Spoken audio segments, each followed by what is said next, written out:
இயேசு கிறிஸ்துவின் நாமத்தினாலே இந்த வேளையில கூடி வந்திருக்கிற உங்கள் ஒவ்வொருவரையும் அன்போடு கூட நான் வாழ்த்துகிறேன். இந்த நாளிலும் அவருடைய அளவற்ற கிருபையினால் நாம் மறுபடியும் ஒன்று சேர்த்திருக்கிறார். அவருடைய ஆழமான சத்தியங்களை நமக்கு அனுதினமும் அவர் கற்றுக் கொடுத்து கொண்டிருக்கிறார். எத்தனையோ நம்முடைய மனதின் எண்ணங்களிலிருந்து நமக்கு விடுதலையை கொடுத்திருக்கிறார். நம்முடைய மனதின் சிறையிருப்பிலிருந்து அந்த சிறையிருப்பிலிருந்து நம்மை வெளியே கொண்டு வந்திருக்கிறார். கட்டுகளிலிருந்து கட்டுகளை அவிழ்த்து விட்டிருக்கிறார். அவருடைய ஆவியானவர் நம் ஒவ்வொருவர் மேலும் இருக்கிறபடியினாலே இந்த நாள் வரைக்கும் நம்மை அவர் நடத்தி வந்த பாதைகள் அதிசயமும் ஆச்சரியமானவைகளா இருக்கிறத நம்ம பார்க்கிறோம். இந்த நாள்ல கூட நம்ம அப்படிப்பட்ட ஒரு சத்தியத்தை நாம் கற்றுக்கொள்ள போகிறோம். இந்த சத்தியத்தை நம்ம அறிந்து கொண்டு இதுல நம்ம வாழ்வோம்னா நிச்சயமாய் சொல்ல முடியும், நம்ம கிறிஸ்துவிலே வளருகிற ஒரு இடத்தை நம்ம ரீச் பண்ண முடியும். எபேசியர்ல பாக்குறோம், கிறிஸ்துவின் வளர்ச்சிக்கு தகுந்த பூரண புருஷராகும் வரைக்கும்.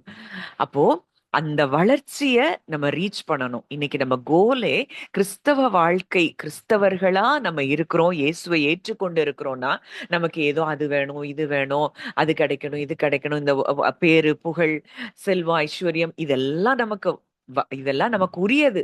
நமக்கு இதை தேடி வரும்.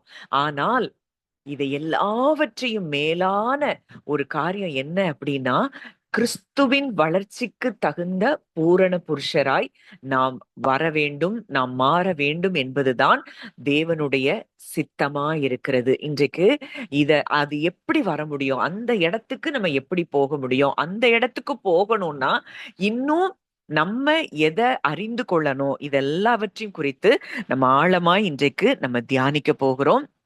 அதனால இன்னைக்கு உள்ள இந்த சத்தியத்தை நீங்க கவனமா கேளுங்க. மறுபடியும் மறுபடியும் கேட்கும் பொழுது நிறைய இடங்கள்ல உங்களுக்கு அந்த தெளிவு கிடைக்க ஆரம்பிக்கும். எந்த இடத்துல இதனாலதான் நான் இப்படி திங்க் பண்றேனா, என் மைண்ட்ல இந்த போராட்டம் இருக்குதா அப்படின்னு உங்களை நீங்களே டிசர்ன் பண்ற இடத்துக்கு நீங்க வர முடியும். அதனால இன்றைக்குள்ள சத்தியத்தை நீங்க கவனமாய் கேட்கும்படி நான் உங்களை கேட்டுக்கொள்கிறேன். கர்த்தர் பெரிய விடுதலையை நிச்சயமாய் நமக்கு தருவார். இப்போ நம்ம ஒருத்தர் மேல அன்பு வச்சிருக்கிறோம் அப்படின்னா நிச்சயமா அந்த அன்பின் வெளிப்பாடு என்னவா இருக்கும்னா, அவங்க சொல்றதுக்கு அப்படியே நம்ம கீழ்ப்படிவோம். வெறும் வார்த்தைகள்ல நாங்க செய்யறோம், நாங்க நடக்கிறோம் அப்படின்னு இல்ல. நம்ம ஒருத்தர் மேல அன்பு வச்சிருக்கிறோம்னா அவங்க என்ன சொல்லுவாங்களோ அதை அப்படியே செய்வோம். ஏன்னா அந்த அன்பை நம்ம உணர்கிறவர்களாய் நம்ம இருக்கிறோம். அப்போ இன்றைக்கு இயேசுவினுடைய அன்பை நம்ம உணர்ந்தவங்களா இருக்கிறோம்னா, அவர் என்ன நம்மளை கடைபிடிக்க சொல்லியிருக்கிறாரு, என்ன நம்மளை ஃபாலோ பண்ண சொல்லியிருக்கிறாரோ அதை அப்படியே நம்ம ஃபாலோ பண்றவங்களா இருப்போம். அப்போ அன்பு அப்படிங்கிறது ஒபீடியன்ஸ்ல தான் நிரூபிக்கவே படுது. நம்ம கீழ்ப்படிதலா இருக்கிறோம் அப்படின்னா, அந்த நம்ம உண்மையாவே தேவன் மேல நம்ம அன்பு வச்சிருக்கிறோம்னா, அது நமக்கு கீழ்ப்படிதல்ல தான் அது நிரூபிக்கவே படுது. இல்லன்னா ஏதோ தேவைக்காக தேவனை தேடுகிறவர்களா தான் இருக்கிறோம். இந்த கீழ்ப்படிதல் என்பது நமக்கு இல்ல அப்படின்னா, உண்மையாகவே நாம் தேவனை பின்பற்றுகிறவர்களாய் இல்லை என்பதுதான் நிஜம். அப்ப எப்படி கீழ்ப்படிதல்? அவர் நிறைய வசனங்கள் நமக்கு இருக்கு. நான் அதுல ஒரு சில வசனங்களை நம்ம தியானிப்போம். யோவான் 14ஆம் அதிகாரம் 15ஆம் வசனம் சொல்லுது, நீங்கள் என்னிடத்தில் அன்பாயிருந்தால் என் கற்பனைகளை கைக்கொள்ளுங்கள். அப்போ நீங்க என்கிட்ட அன்பா இருக்கிறீங்க, என் அன்பை உணர்ந்து இருக்கிறீங்க, என் அன்பை உணர்ந்து நீங்க என் மேல அன்பா இருக்கிறீங்கன்னா என் கற்பனைகளை கைக்கொள்ளுங்கள். அதே அதிகாரம் 21ஆம் வசனம் சொல்லுது, என் கற்பனைகளை பெற்றுக்கொண்டு அவைகளை கைக்கொள்ளுகிறவனே என்னிடத்தில் அன்பாயிருக்கிறான். இயேசுவை நேசிக்கிறதுங்கிறது ஏதோ பேச்சுல மட்டும் செய்யற காரியம் இல்ல. அவருடைய சத்தியத்தின்படி, அவருடைய கற்பனைகளின்படி வாழ்றதுதான் அவர் மேல நாம் வைக்கிற அன்பாய் இருக்கிறது. இப்ப அவர் மேல நம்ம அன்பு வச்சிருக்கிறோங்கிறத நம்ம எப்படி ப்ரூவ் பண்ண முடியும்னா, அவர் வார்த்தைகளுக்கு கீழ்ப்படுகிறதுல தான் நம்ம அவர் மேல அன்பா இருக்கிறோமா இல்லையாங்கிறதே நம்ம நிரூபிக்க முடியும். இப்ப பேதுருவுடைய வாழ்க்கைய பார்க்கிறோம். அவர் இயேசுவ நேசித்தார். முதல்ல இயேசுவினுடைய அன்பு, அவருடைய வல்லமை எதுவுமே அவருக்கு புரியல. அதனால சிலுவை நேரத்துல இயேசுவை மறுதலிக்கிறார், சபிக்கிறார், சத்தியம் பண்றாரு. ஆனா பின்னாட்கள்ல அவருடைய அன்பை உணர்ந்து பரிசுத்த ஆவியானவர் மூலம் தன்னுடைய இருதயத்திலே தேவ அன்பு ஊற்றப்பட்டிருக்கிறதை அவர் ஆழமாய் உணரத் தொடங்கின பொழுது, எத்தனை துன்புறுத்தல்கள் வந்த பொழுதும் அவருக்கு தேவனுக்கு கீழ்ப்படிந்து நற்செய்திய அங்க சுவிசேஷத்தை அறிவிக்கிறவராய் பேதுரு இருந்ததை பார்க்கிறோம். இதுதான் உண்மையாகவே தேவன் மேல நம்ம வைத்திருக்கிற அன்பை வெளிப்படுத்துகிறது. பயம் இல்ல, கலக்கம் இல்ல. நான் அவர் மேல அன்பா இருக்கிறேங்கிறத நான் மற்ற மக்களுக்கு இந்த சுவிசேஷத்தை எடுத்து சொல்வதின் மூலம்தான் நான் என் அன்பை வெளிப்படுத்த முடியும். நீங்க உலகம் எங்கும் போய் எல்லாரையும் சீஷராக்குங்கள்னு சொல்லி இருக்கிறாரு. இந்த துன்புறுத்தல்கள் எனக்கு அது துன்புறுத்தல்களே அல்லங்கிற இடத்துக்கு அவர் வந்துட்டாரு. சர்வத்துக்கும் சுவிசேஷத்தை அறிவிக்க வேண்டியது என்மேல் விழுந்த கடமையா இருக்கிறதுன்னு பேதுருவோ பவுலோ இவங்க எல்லாரும் கிறிஸ்துவின் அன்பை உணர்ந்து அவருக்கு ஒவ்வொரு நாளும் கீழ்ப்படிந்து நடக்கிறவர்களா இருக்கிறத நம்ம பார்க்கிறோம். அப்போ இன்றைக்கு இப்போ அவரை பின்பற்றோம் அப்படின்னா இன்னைக்கு அவருக்கு கீழ்ப்படியணும். முதல்ல ஒரு காரியம், முதல்ல நீங்க எடுத்தவங்க வாசிக்கலாம். மத்தேயு 16 அதிகாரம் 24 வசனம். மத்தேயு 16:24. யாராவது வாசிக்கிறீங்களா? சரி, ஓகே, நானே வாசிக்கிறேன். ஒருவன் என்னை பின்பற்றி வர விரும்பினால் அவன் தன்னைத்தான் வெறுத்து தன் சிலுவையை எடுத்துக்கொண்டு என்னை பின்பற்ற கடவன். நம்ம உண்மையாவே ஜீசஸ ஃபாலோ பண்றோம். ஃபர்ஸ்ட் அவர் கொடுக்கிற கற்பனை இதுதான். என்கிட்ட அன்பா இருப்பீங்கன்னா என் கற்பனைகளை கை கொள்ளுவீர்கள் அப்படின்னு அவர் சொல்றாரு. அப்போ அவரை பின்பற்றணும்னு விரும்பிட்டோம்னாலே அவன் என்ன செய்யணுமா? தன்னைத்தான் வெறுத்து தன் சிலுவையை எடுத்துக்கொண்டு என்னை பின்பற்ற கடவன். நம்முடைய எல்லா விதமான அந்த தன்னைத்தான் வெறுத்துங்கிறதுக்கு தான் இன்னைக்கு நிறைய காரியங்களை நம்ம தியானிக்க போகிறோம். இத நீங்க புரிஞ்சிட்டீங்க அப்படின்னாலே பல ஏரியாஸ்ல உங்களுக்கு விடுதலை கிடைக்கும். அப்போ இன்றைக்கு அவர் மேல அன்பா இருக்கிறோம்னா அவருடைய கற்பனைகளுக்கு நம்ம கீழ்ப்படியணும். அவருடைய கற்பனைகளுக்கு ஏன் கீழ்ப்படிய சொல்றாருன்னா நம்ம சந்தோஷம் நிறைவா இருக்கும்படிக்கு அதை சொல்றாரு. உங்கள் சந்தோஷம் நிறைவா இருக்கும்படிக்கு இவைகளை உங்களுக்கு சொன்னேன் அப்படின்னு அங்க வசனத்துல அங்க யோவான்ல நீங்க வாசித்து பாத்தீங்கன்னா இருக்கும். 14, 15, 16, 17 எல்லாம் முழுவதுமாய் அவருடைய அன்பை அங்க வெளிப்படுத்தி கொண்டிருக்கிறார். அப்போ அவருடைய கற்பனைகளுக்கு கீழ்ப்படிவதே அன்பு. நீங்க அன்பா இருக்கிறீங்கன்னா அவருடைய வார்த்தைக்கு நம்ம கீழ்ப்படியணும். இப்ப அவர் சொல்றாரு, ஒருவன் என்னை பின்பற்றி வர விரும்பினால் இயேசு கிறிஸ்துவை ஒருவன் பின்பற்ற வேண்டும். அவரைதான் சொந்த இரட்சகரா ஏற்றுக்கொண்டு அவர் மாத்திரம் போதும் என் வாழ்க்கையிலன்னு அவரை பின்பற்றணும்னு விரும்பணும் அப்படின்னா அவன் தன்னைத்தான் வெறுக்க வேண்டும். சுயம் என்பதை அவன் வெறுக்க வேண்டும். இந்த சுயம் அப்படின்னா என்ன? இதெல்லாம் நம்ம இன்றைக்கு ஆழமா நம்ம பார்க்க போறோம். நம்ம யாரு? இன்னைக்கு எப்ப நமக்குள்ள இந்த சுயம் என்கிறது வந்தது? இந்த சுயத்திலிருந்து எப்படி நம்ம விடுதலை ஆக முடியும்? இந்த ஒண்ணுல விடுதலை ஆனால் ஒழிய, இந்த ஒண்ணுல விடுதலை ஆனா மட்டும்தான் நம்ம தேவனிடத்துல நெருங்கவே முடியும். இல்லைன்னா இந்த சுயம் நம்மை தேவனை விட்டு பிரித்து கொண்டே இருக்கும். ஒரு நாளும் தேவனிடத்துல நம்ம ஒண்ணு சேர முடியாது. அன்றைக்கு நீங்க பவுலையோ பேதுருவையோ இல்ல பழைய ஏற்பாட்டுல ஏனோக்கோ இவங்க எல்லாரும் அவர் கூடயே சஞ்சரித்து கொண்டிருந்திருக்காங்க. யோவான் புதிய ஏற்பாட்டுல யோவான் சுவிசேஷகன் எப்படி அவங்களால முடிஞ்சது அப்படின்னா அவர்கள் தங்களை தாங்கள் வெறுத்தவர்களாய் இருந்தார்கள். முற்றிலுமாய் கிறிஸ்துதான் தன்னில் வாழ்கிறார் என்பதை அவங்க உணர்ந்திருந்தாங்க. இன்றைக்கு இந்த இடத்துல நம்ம வந்திருக்கிறோமா? இன்னைக்கு நம்முடைய நம்ம இந்த நான்கிறது எந்த அளவுக்கு மேலோங்கி நிற்கிறதோ அந்த அளவுக்கு நமக்கு துன்பமும் துக்கமும் பயமும் கவலையும் நிறைஞ்சுதான் இருக்கும். சரி, இது ஒண்ணு. இது ஒண்ணு 2, 3 அதாவது தேவனுடைய கற்பனைகளுக்கு எதுக்கெல்லாம் அவர் கீழ்ப்படிய சொல்றாருன்னு நம்ம பார்த்துட்டு, இந்த தன்னைத்தான் வெறுத்து அப்படிங்கிற இடத்துக்கு நம்ம திரும்ப அதை தியானித்து பார்க்கும் பொழுது, பல காரியங்கள இன்றைக்கு உங்களுக்கு தேவன் புரிய வைப்பார், தெளிவாக்குவார். அடுத்தது அவர் சொல்றாரு, நீங்கள் யோவான் 13:34 ஒருவரில் ஒருவர் அன்பாயிருங்கள். நான் உங்களில் அன்பாயிருந்தது போல நீங்களும் ஒருவரில் ஒருவர் அன்பாயிருங்கள் என்கிற புதிய கட்டளையை உங்களுக்கு கொடுக்கிறேன். அதாவது முதல்ல நியாயப்பிரமாணத்துல ஒண்ணு இருந்தது. என்ன இருந்தது? உன் தேவனாய கர்த்தரிடத்தில் உன் முழு இருதயத்தோடும் முழு ஆத்துமாவோடும் முழு மனதோடும் முழு பலத்தோடும் அன்பு கூறுவாயாக. இதற்கு ஒப்பா இருக்கிற 2ஆம் கற்பனை என்னவென்றால், உன்னிடத்தில் நீ அன்பு கூறுகிறது போல பிறனிடத்திலும் அன்பு கூறுவாயாக. ஆனா இந்த நியாயப்பிரமாணத்துல ஒரு மனுஷனால பின்பற்றவே முடியாத காரியம், தேவனிடத்துல முழு இருதயத்தோட முழு ஆத்துமாவோட முழு மனதோட பலத்தோட அன்பு கூற முடியல. ஏன்னா மனுஷன் தன்னுடைய பலத்தினால் தேவனை நேசிக்க முடியல. அதனால அவர் சொல்றாரு, நான் உன்னை அன்கண்டிஷனலா எப்படி நேசிக்கிறனோ, நான் உன்னைய நீ என்ன செஞ்சாலும் நான் உன்னைய நேசித்து கொண்டே இருக்கிறேன். அதுபோல நீங்களும் ஒருவரில் ஒருவர் அன்பாயிருங்க. ஏன் அன்பை புரிந்து கொண்டனா உன்னால என்ன செய்ய முடியாது? பாவம் செய்ய முடியாது. அவரால் பிறந்திருக்கிறவன், தேவனுடைய வித்து அவனுக்குள் தரித்திருக்கிறது.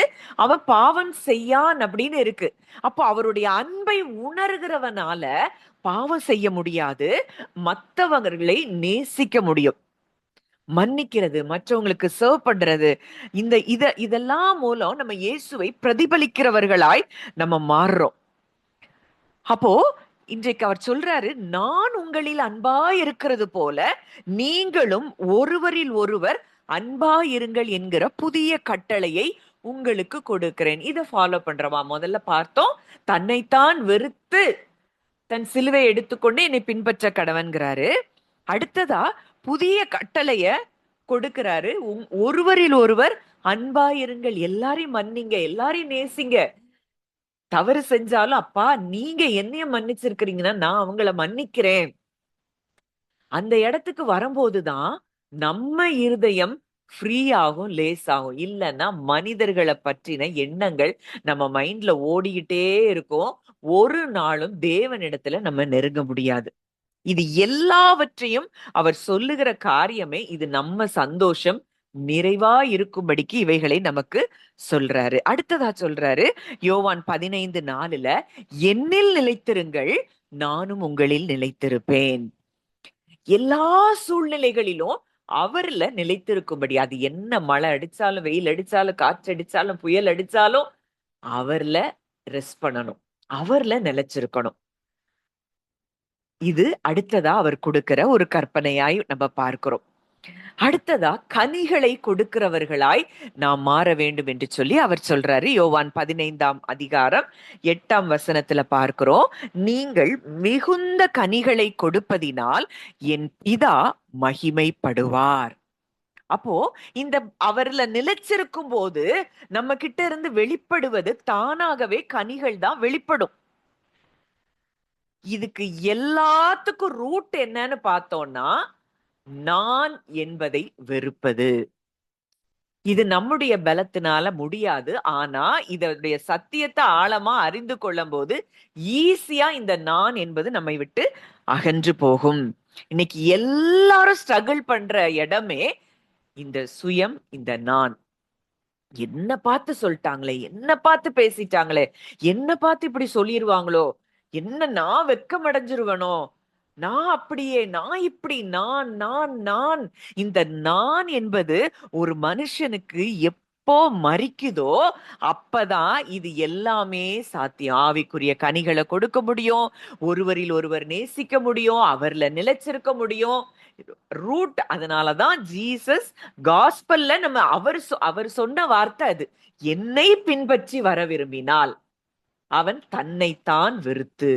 அந்த வெறுக்கிற நிலைக்கு நம்ம எப்ப வர்றோமோ அப்பதான் ஆழமான ஆவிக்குரிய ஒரு எக்ஸ்பீரியன்சஸ்குள்ள அந்த அந்த அனுபவங்களுக்குள்ளேயே நம்ம கடந்து போக முடியும். இல்லைன்னா நம்ம சண்டே சர்வீஸ் போவோம், நமக்கு தேவையானதை கேட்போம், ஆண்டவர் தருவாரு, இதோட நம்ம வாழ்க்கை முடிஞ்சு போயிரும். இல்ல, அதை விடையும் டீப்பரான எக்ஸ்பீரியன்சஸ நம்ம வாழ்க்கையில அனுபவிக்க வேண்டும் என்றால் இந்த நான் என்பது நம்மை விட்டு அறவே அழிக்கப்பட வேண்டும்.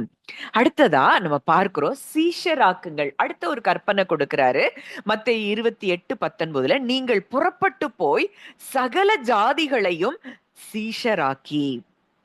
அப்போ இயேசுவை பற்றி மற்றவங்களுக்கு சொல்லி அவர்களும் அவரை பின்பற்ற உதவி செய்கிற வேலைய நம்ம என்ன செய்யணுமா? செய்யணுமா? எப்படியாவது எந்த விதத்திலேயாவது நம்ம அறிந்த இந்த சத்தியங்களை மற்றவர்களுக்கு நாம் கொண்டு போக வேண்டும். எத்தனை பேர் இந்த சத்தியத்தை அறிஞ்சிருக்கிறன்னா மற்றவர்களுக்கு இந்த சத்தியத்தை கொண்டு போயிருக்கிறோம்.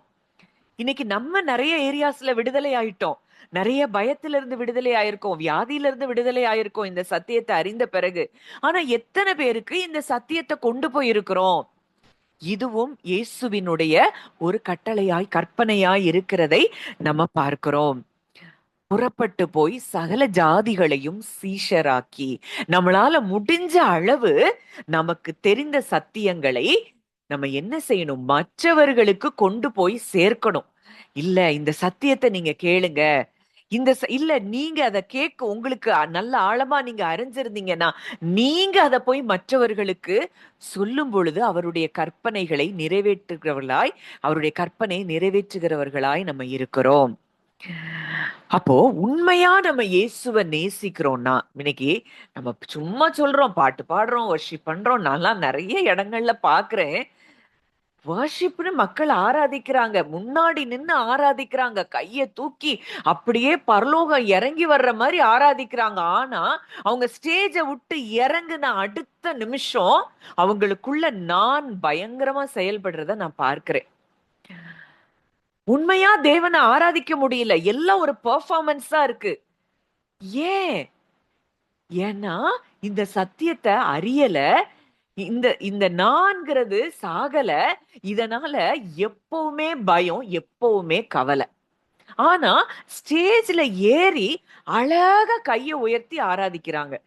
எனக்கு அது ஆச்சரியமா இருக்குது, எப்படி அது முடியும்? உண்மையா ஆண்டவரை ஆராதிக்கும் பொழுதுதான் அதை கேட்கிற, கீழே இருந்து கேட்கிற மக்கள் ஆராதிக்கும் பொழுது அங்க ஜீவன் அங்க புறப்பட்டு வரும். இங்க எல்லாமே ஒரு நடிப்பா இருக்கிறத பார்க்கிறோம். இன்னைக்கு அப்படி நடிக்கிறவர்களா நம்மை தேவன் அழைக்கல. ஆத்துமார்த்தமாய் ஜீவனிலிருந்து அவரை ஆராதிக்கிறோமா? அவரை தொழுது கொள்ளுகிறவர்கள் ஆவியோடும் உண்மையோடும் தொழுது கொள்ள வேண்டும் என்ன இருக்குது. அப்போ நம்ம பாட்டு பாடி கைய தூக்கும் போது மைண்ட் எங்க போகுதுன்னு பார்க்கணும். இன்னைக்கு இந்த நான்கிறது ஒளிஞ்சாதான் உண்மையாகவே நாம் தேவனை ஆராதிக்க முடியும். இல்லைன்னா எல்லாமே நடிப்பாதான் இருக்கும்.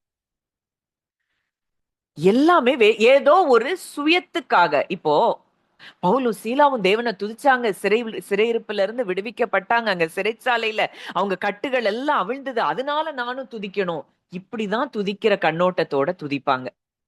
உண்மையாய் அவருடைய அன்பை உணர்ந்து, இல்லப்பா நான் அல்ல, கிறிஸ்துவே என்னில் பிழைத்திருக்கிறார் அப்படிங்கிற எண்ணத்துல அவங்களால துதிக்கவே முடியாது.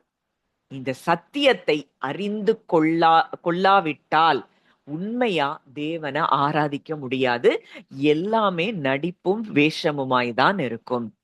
அப்படி நடிக்கிறதுக்கோ வேஷம் போடுறதுக்கோ கிறிஸ்து நம்மை அழைக்கவில்லை.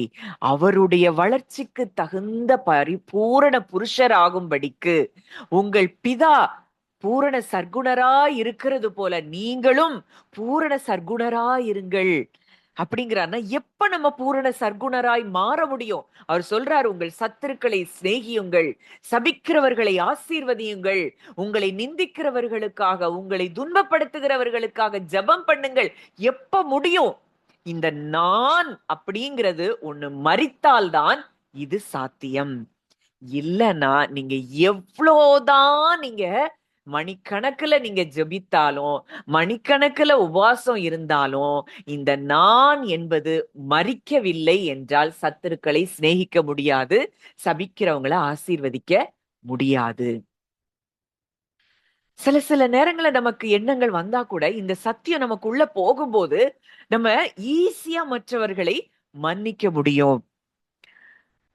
வசனம் சொல்லுது, அவர் நம்ம சுயத்தை விட்டுட்டோம் அப்படின்னாதான் அவரை பின்பற்றவே முடியும், மற்றவங்களை நேசிக்க முடியும், எப்பவும் அவர் கூட கனெக்ஷன்ல இருக்க முடியும். இன்னைக்கு சில நாள் அப்படி நம்ம ஹையா இருப்போம், அவரு கூட ரொம்ப கனெக்ஷன்ல இருந்த மாதிரி இருக்கும். அடுத்த நாள் பார்த்தா அப்படியே கீழே ஒரு நிலைக்கு வந்துருவோம். காரணம் என்னன்னா இந்த நான் தான் நம்ம பீக்குக்கும் இந்த நான் இருக்கும்போது நம்ம அவரோடு கூட நித்தியமாய் அந்த அன்புக்குள்ள உறவுக்குள்ள நம்மால் வர முடியாது. அந்த நான் என்பது எப்போ சாகுதோ, இந்த நான்னா என்ன, இது எல்லாத்தையும் இன்னைக்கு டீப்பரா நம்ம பார்க்க போறோம். உங்களுக்கு புரியும், ஓ இதுதானா, இதுதான் எனக்குள்ள இருந்து செயல்படுதா அப்படிங்கிறது நீங்க புரியும் போது பல ஏரியாஸ்ல உங்களுக்கு விடுதலை கிடைக்கும். யோவான் 14:23 ஒருவன் என்னில் அன்பாயிருந்தால் என் வசனத்தை கைக்கொள்ளுவான், அவனில் என் பிதா அன்பாயிருப்பார், நாங்கள் அவனிடத்தில் வந்து அவனோடே வாசம் பண்ணுவோம். இன்னைக்கு அவர் எப்பவுமே நம்ம கூட தான் வாசம் பண்றாரு, அவரை ஏற்றுக்கணும். ஆனா இத உணர முடியல. அப்போ எப்போ அவர் நம்ம கூட வாசம் பண்ணுகிறதை உணர முடியும்னா, வசனத்தை கைக்கொள்ளுகிறவன் தான் அவர் தன்னோடு கூட ஒன்றாக இணைந்திருக்கிறார் என்பதை உணர முடியும். அப்படி உணர்கிறவன் தான் இந்த கற்பனைகளுக்கு எல்லாம் கீழ்ப்படிய முடியும். இல்லைன்னா ஸ்ட்ரகிள் எப்பவுமே நமக்கு ஒரு போராட்டம் இருந்துட்டே தான் இருக்கும், பயம் இருந்துகிட்டே தான் இருக்கும், கவலை இருந்துட்டே தான் இருக்கும். இன்னைக்கு எதை பத்தியும் நம்ம கவலைப்படாத இடத்துலதான் தேவன் நம்மை வைத்திருக்கிறார். அப்போ இன்றைக்கு நாம் எப்படி வாழ்ந்து கொண்டிருக்கிறோம்? சரி, இப்போ இந்த நான் அப்படின்னா என்ன, இததான் குறிச்சு இன்றைக்கு ஆழமாய் தியானிக்க போகிறோம். நல்ல கவனமா நம்ம பார்க்கணும். இப்போ இன்னைக்கு சரீரத்துல நமக்கு என்ன இருக்கு? நம்ம பாடியில ஜீவன் இருக்கு, உயிர் இருக்கு. இந்த உயிர் இருக்கிறதுனாலதான் இன்னைக்கு நான் பேசிட்டு இருக்கிறேன், இன்னைக்கு நம்ம மூச்சு விட்டுட்டு இருக்கிறோம், நம்ம ஹார்ட் இயங்குது, நம்மளுடைய பாடி பார்ட்ஸ் எல்லாம் இயங்குது, நம்ம நடக்கிறோம், நிக்கிறோம், வேலைகளை செய்யறோம், பேசுறோம், எல்லாமே செய்யறோம். அப்போ இந்த பாடி இயங்குறதுக்கு முக்கியமான தேவை என்ன அப்படின்னா அது உயிர், அது ஜீவன். இந்த ஜீவன் இல்லைன்னா இந்த சரீரம் இயங்காது. இந்த சரீரம் வெறும் கூடு, மண்ணினால் செய்யப்பட்ட பாண்டம். இந்த மண் பாண்டம், இந்த மகிமையான பொக்கிஷத்தை இந்த மண் பாண்டங்களில் பெற்றிருக்கிறோம்னு பவுல் எழுதுறாரு. அப்ப நம்ம வெறும் மண் பாண்டங்களா இருக்கிறோம், சரியா? அப்போ இந்த உயிர் தான் ஜீவனா இருக்கு. இந்த பாடியினுடைய இயக்கமே இந்த உயிர்ல தான் இருக்கு. இப்ப சர்வத்துக்கும் எல்லாத்துக்கும் துவக்கம் என்னது? உயிர். நம்ம ஏற்கனவே இத ஒரு மெசேஜ்ல நம்ம பார்த்திருப்போம். ஒரு தாயினுடைய வயிற்றுல பிள்ளை உருவாகும் பொழுது முதல் 3 வாரங்களுக்கு அந்த தாய்க்கும் பிள்ளைக்கும் கனெக்ஷனே கிடையாதாம். அப்ப அந்த பிள்ளை எப்படி அந்த வயிற்றுல சஸ்டெயின் ஆகுது அப்படின்னா அதுக்குள்ள ஒரு உயிர் இருக்கு. இந்த தாயின் இடத்துல இருந்து எந்த கனெக்ஷனும் இல்ல, அதுக்கப்புறம் தான் அந்த அம்பிளிக்கல் கார்ட் ஃபார்ம் ஆகி தாயினுடைய ரத்தத்திலிருந்து அதுக்கு உணவெல்லாம் போகுது. ஆனா முதல் 3 வாரங்களுக்கு தாய்க்கும் பிள்ளைக்கும் எந்த சம்பந்தமும் இல்லையாம். அப்போ நம்ம யாரா இருக்கிறோம்? உயிரா இருக்கிறோம், ஜீவனா இருக்கிறோம். ஆனால் இந்த முதல் ஆதாம் விழுந்த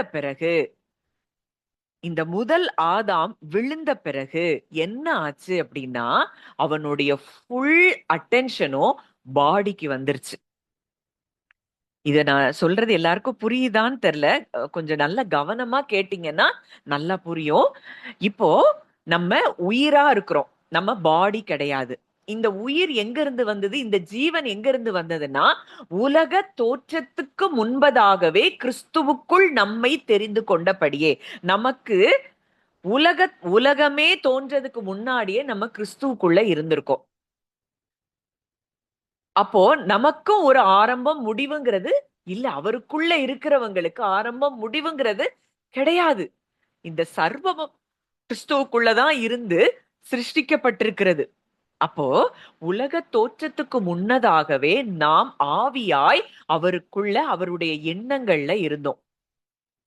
காலம் வந்த பொழுது இந்த ஸ்பிரிட்ல இருந்த நம்ம ஒரு பாடிய பெற்று நம்ம இந்த உலகத்துக்கு வந்திருக்கிறோம். ஆனா ரியலா நம்ம யாருன்னு பார்த்தா, நம்ம யாரு? we are spirit beings. நம்ம உயிர், நம்ம ஜீவன், நம்ம ஆவியா இருக்கிறோம். அப்போ இந்த உலக தோற்றத்துக்கு முன்னதாக நம்ம அவருக்குள்ள ஒரு ஆவியாய், ஜீவனாய், உயிரா நம்ம இருக்கிறோம். அவருடைய எண்ணங்கள்ல நம்ம இருக்கிறோம். அப்புறம்தான் ஒரு பாடியை எடுத்து நம்மள இந்த பூமிக்கு அனுப்பும் போது நமக்கு ஒரு பாடி உருவாகுது. இப்போ மனுஷன் இப்ப நம்ம தாயின் வயிற்றுல உருவாகிறோம். தாயின் வயிற்றுல உருவாகி பிறக்கிறோம். இந்த முதல் ஆதாமுக்குள்ளதான் எல்லா மனுஷனும் பிறக்கிறான். இந்த முதல் ஆதாமுக்குள்ள பிறந்தபடியினால அவன் இந்த முதல் ஆதாம் அதுவரைக்கும் தோட்டத்துல தேவனோடு கூட ஆத்துமார்த்தமாய் உலாவிக் கொண்டிருந்தவன். அவன் எப்போ அந்த நன்மை தீமை அறியத்தக்க கனியில பங்கெடுத்தானோ, அவனுடைய மாம்சத்தின் கண்கள், அவனுக்கு அந்த கண் இருக்கு, மாம்ச கண்களும் இருக்கும், ஜீவனுக்குரிய கண்களும் அவனுக்குள்ளதான் இருக்கு. ஆனா இந்த கனியில பங்கெடுத்த பிறகு மாம்சத்தின் கண்கள் திறக்கப்பட்டது. அவன் கண்கள் திறக்கப்பட்டதுன்னு இருக்கும். இந்த கண்கள் திறக்கப்பட்டதுதான் ஆவிக்குரிய மரணத்துக்கு முதல் ஒரு காரணமா அமையுது. அவன் தேவனும் தானும் பிரிக்கப்பட்டதை போல உணர்கிறான். இதுதான் ஆவிக்குரிய மரணம். இந்த மாம்சத்துல நம்ம எப்ப செயல்படுறோமோ அப்போ எல்லாம் தேவனும் நாமும் பிரிக்கப்பட்டதை போலதான் உணருவோம். இதுதான் நிஜம். இன்னைக்கு உங்களுக்கு புரியும். இன்னைக்கு ஒரு பயம் வருதுன்னா அந்த பயத்துக்கு காரணம் என்னன்னா, எங்கேயோ நீங்க மாம்சத்துல சிந்தித்து கொண்டிருப்பீங்க. நீங்க கேக்குறது, பாக்குறது, உணர்றது, நீங்க முகர்ந்து பாக்குறது, நீங்க ஃபீல் பண்றது, இதுலயே நம்ம வாழ்ந்து கொண்டிருக்கிறோம். ஏன்னா அது வரைக்கும் நிர்வாணின்னு அவனுக்கு தெரியல. இப்ப மாம்ச கண்கள் திறந்த உடனே அவன் பாடியை தான் ஃபர்ஸ்ட் பாக்குறான். இந்த பாடி தான் நான் பாக்குறான். அது வரைக்கும் ஜீவன்ல ஆண்டவரோடு கூட உலாவிக் கொண்டிருந்தவன், அவன் ஆத்துமாவும் தேவனுடைய ஜீவனும் ஒன்று. அவன் ஜீவ ஆத்துமாவானான்.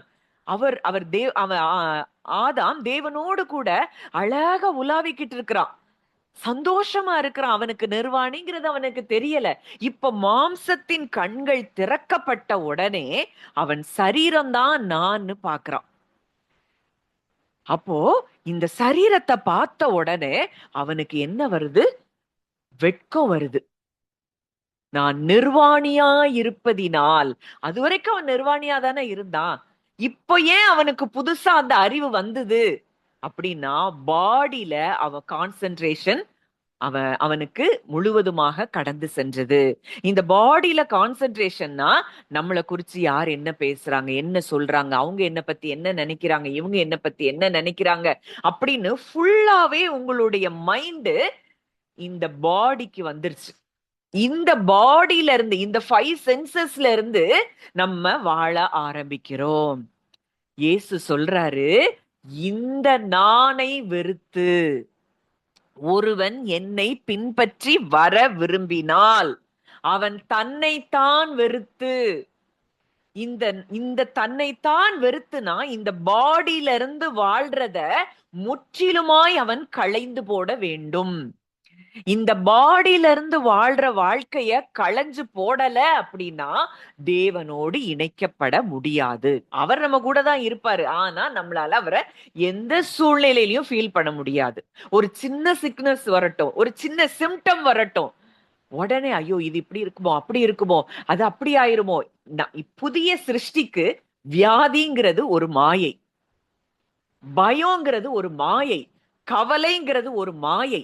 இது எல்லாம் இருக்குது அப்படின்னா இன்னமும் நம்ம பாடியில இருந்து வாழ்ந்து கொண்டிருக்கிறோம். இந்த பாடியில இருந்து வாழ்கிற மனுஷன் தான் சுயத்தின் மனுஷன். அவன் பழைய மனுஷனாய் இருக்கிறான். பழைய மனுஷனின் சாயலை களைந்து போடாதவனாய் இருக்கிறான். இப்போ இந்த பழைய மனுஷனை களைந்து போட்டாதான் நம்ம புதிதான ஆவி உள்ளவர்களாய் மாற முடியும். இது இது இது புரியணும். இது புரிஞ்சாதான் இந்த நான்கிறத நமக்கு புரியும். இப்போ உங்களுக்கு ஒரு ஒரு ஒண்ணுமே இல்ல. நீங்க உங்க ஹார்ட் நல்லா இருக்கு, நல்ல ஆண்டவரோட இருக்கீங்க. ஒரு சின்ன தாட், இன்னைக்கோ யாரோ பேசின வார்த்தை, இல்ல யாரோ உங்களை துன்புறுத்தின காரியம், இல்ல ஏதோ ஒரு அபியூஸ் உங்களுக்கு நினைவுக்கு வந்த உடனேயே அந்த சம்பந்தப்பட்ட நபர் அவங்க என்னை அப்படி செஞ்சாங்க, அதனாலதான் இப்படி, அதனாலதான் இப்படி ஆயிருச்சு என் வாழ்க்கை, இப்படி இப்படி இந்த இந்த இடத்துக்கு நான் போகலைன்னா என் வாழ்க்கை நல்லா இருந்திருக்கும், இல்ல இவரை திருமணம் முடிக்கலன்னா என் வாழ்க்கை இப்படி எல்லாம் பல எண்ணங்கள் உங்களுக்கு வருதுன்னா இது எல்லாமே உங்க பாடி சார்ந்த எண்ணங்கள் இல்ல. இது நான் இல்ல, என் ஜீவன் அதுதான் நான். ஐ ஆம் a spirit, ஐ ஆம் லைஃப். இந்த ஐ ஆம் பாடிங்கிற இடத்த வெறுக்கணுங்கிறார் இயேசு கிறிஸ்து. இந்த பாடிய ஒரு மனுஷன், இந்த பாடியில இருந்து வருகிற இந்த மாம்சத்தின் எண்ணங்களை, பழைய மனுஷனை களைந்து போட்டால்தான் அவருடைய சமாதானத்தை நம்ம இருதயத்துல பார்க்க முடியும், அவருடைய சந்தோஷத்தை நம்ம வாழ்க்கையில அனுபவிக்க முடியும். இல்லைன்னா இன்னைக்கும் இப்படிலாம் சொல்லியிருக்கிற எத்தனை வருஷம் நான்லாம் முந்தையெல்லாம் நிறைய நாள் யோசிச்சிருக்கிறேன். எப்பா உங்க சமாதானத்தை கொடுக்குறேன்னு சொல்லி இருக்கிறீங்க, ஆனா ஏன் எங்களுக்கு இல்ல? இப்படியெல்லாம் நிறைய நாட்கள் கேட்டிருக்கிறேன். ஆனா இந்த சத்தியங்கள் எல்லாம் அறிய அறியதான் உண்மையாகவே அவருடைய சமாதானத்தை, சூழ்நிலைகள் சில நேரம் வேற மாதிரி இருந்தா கூட அந்த சமாதானத்தை அனுபவிக்க முடியுது. இன்னைக்கு நீங்க ஒவ்வொருத்தரும் இந்த சமாதானத்தை அனுபவிக்கிறதுக்கு தான் தேவன் நம்மை அழைத்திருக்கிறார், தெரிந்தெடுத்திருக்கிறார். அவருடைய சமாதானத்தை எந்த சூழ்நிலையும் கெடுக்க முடியலன்னா நம்ம சமாதானத்தையும் எதுவும் கெடுக்க முடியாது. அப்போ இன்னைக்கு ஒண்ணு புரியணும், இந்த உயிர்னு ஒண்ணு உள்ள இருக்குல்ல, இதுதான் நீங்க, இதுதான் நிஜமான நீங்கள். இந்த உயிர்ல தான் தேவனுடைய ஜீவனும் கலந்திருக்கிறது. இந்த ஆவி, இந்த ஒரு ஒரு நம்ம பாடி பார்ட்ஸ் எல்லாம் இயங்கி கொண்டு இருக்கிற இந்த ஜீவன் ஆவி, இந்த ஆவியில தேவனுடைய ஆவியும் ஒன்றாக கலந்திருக்கிறது.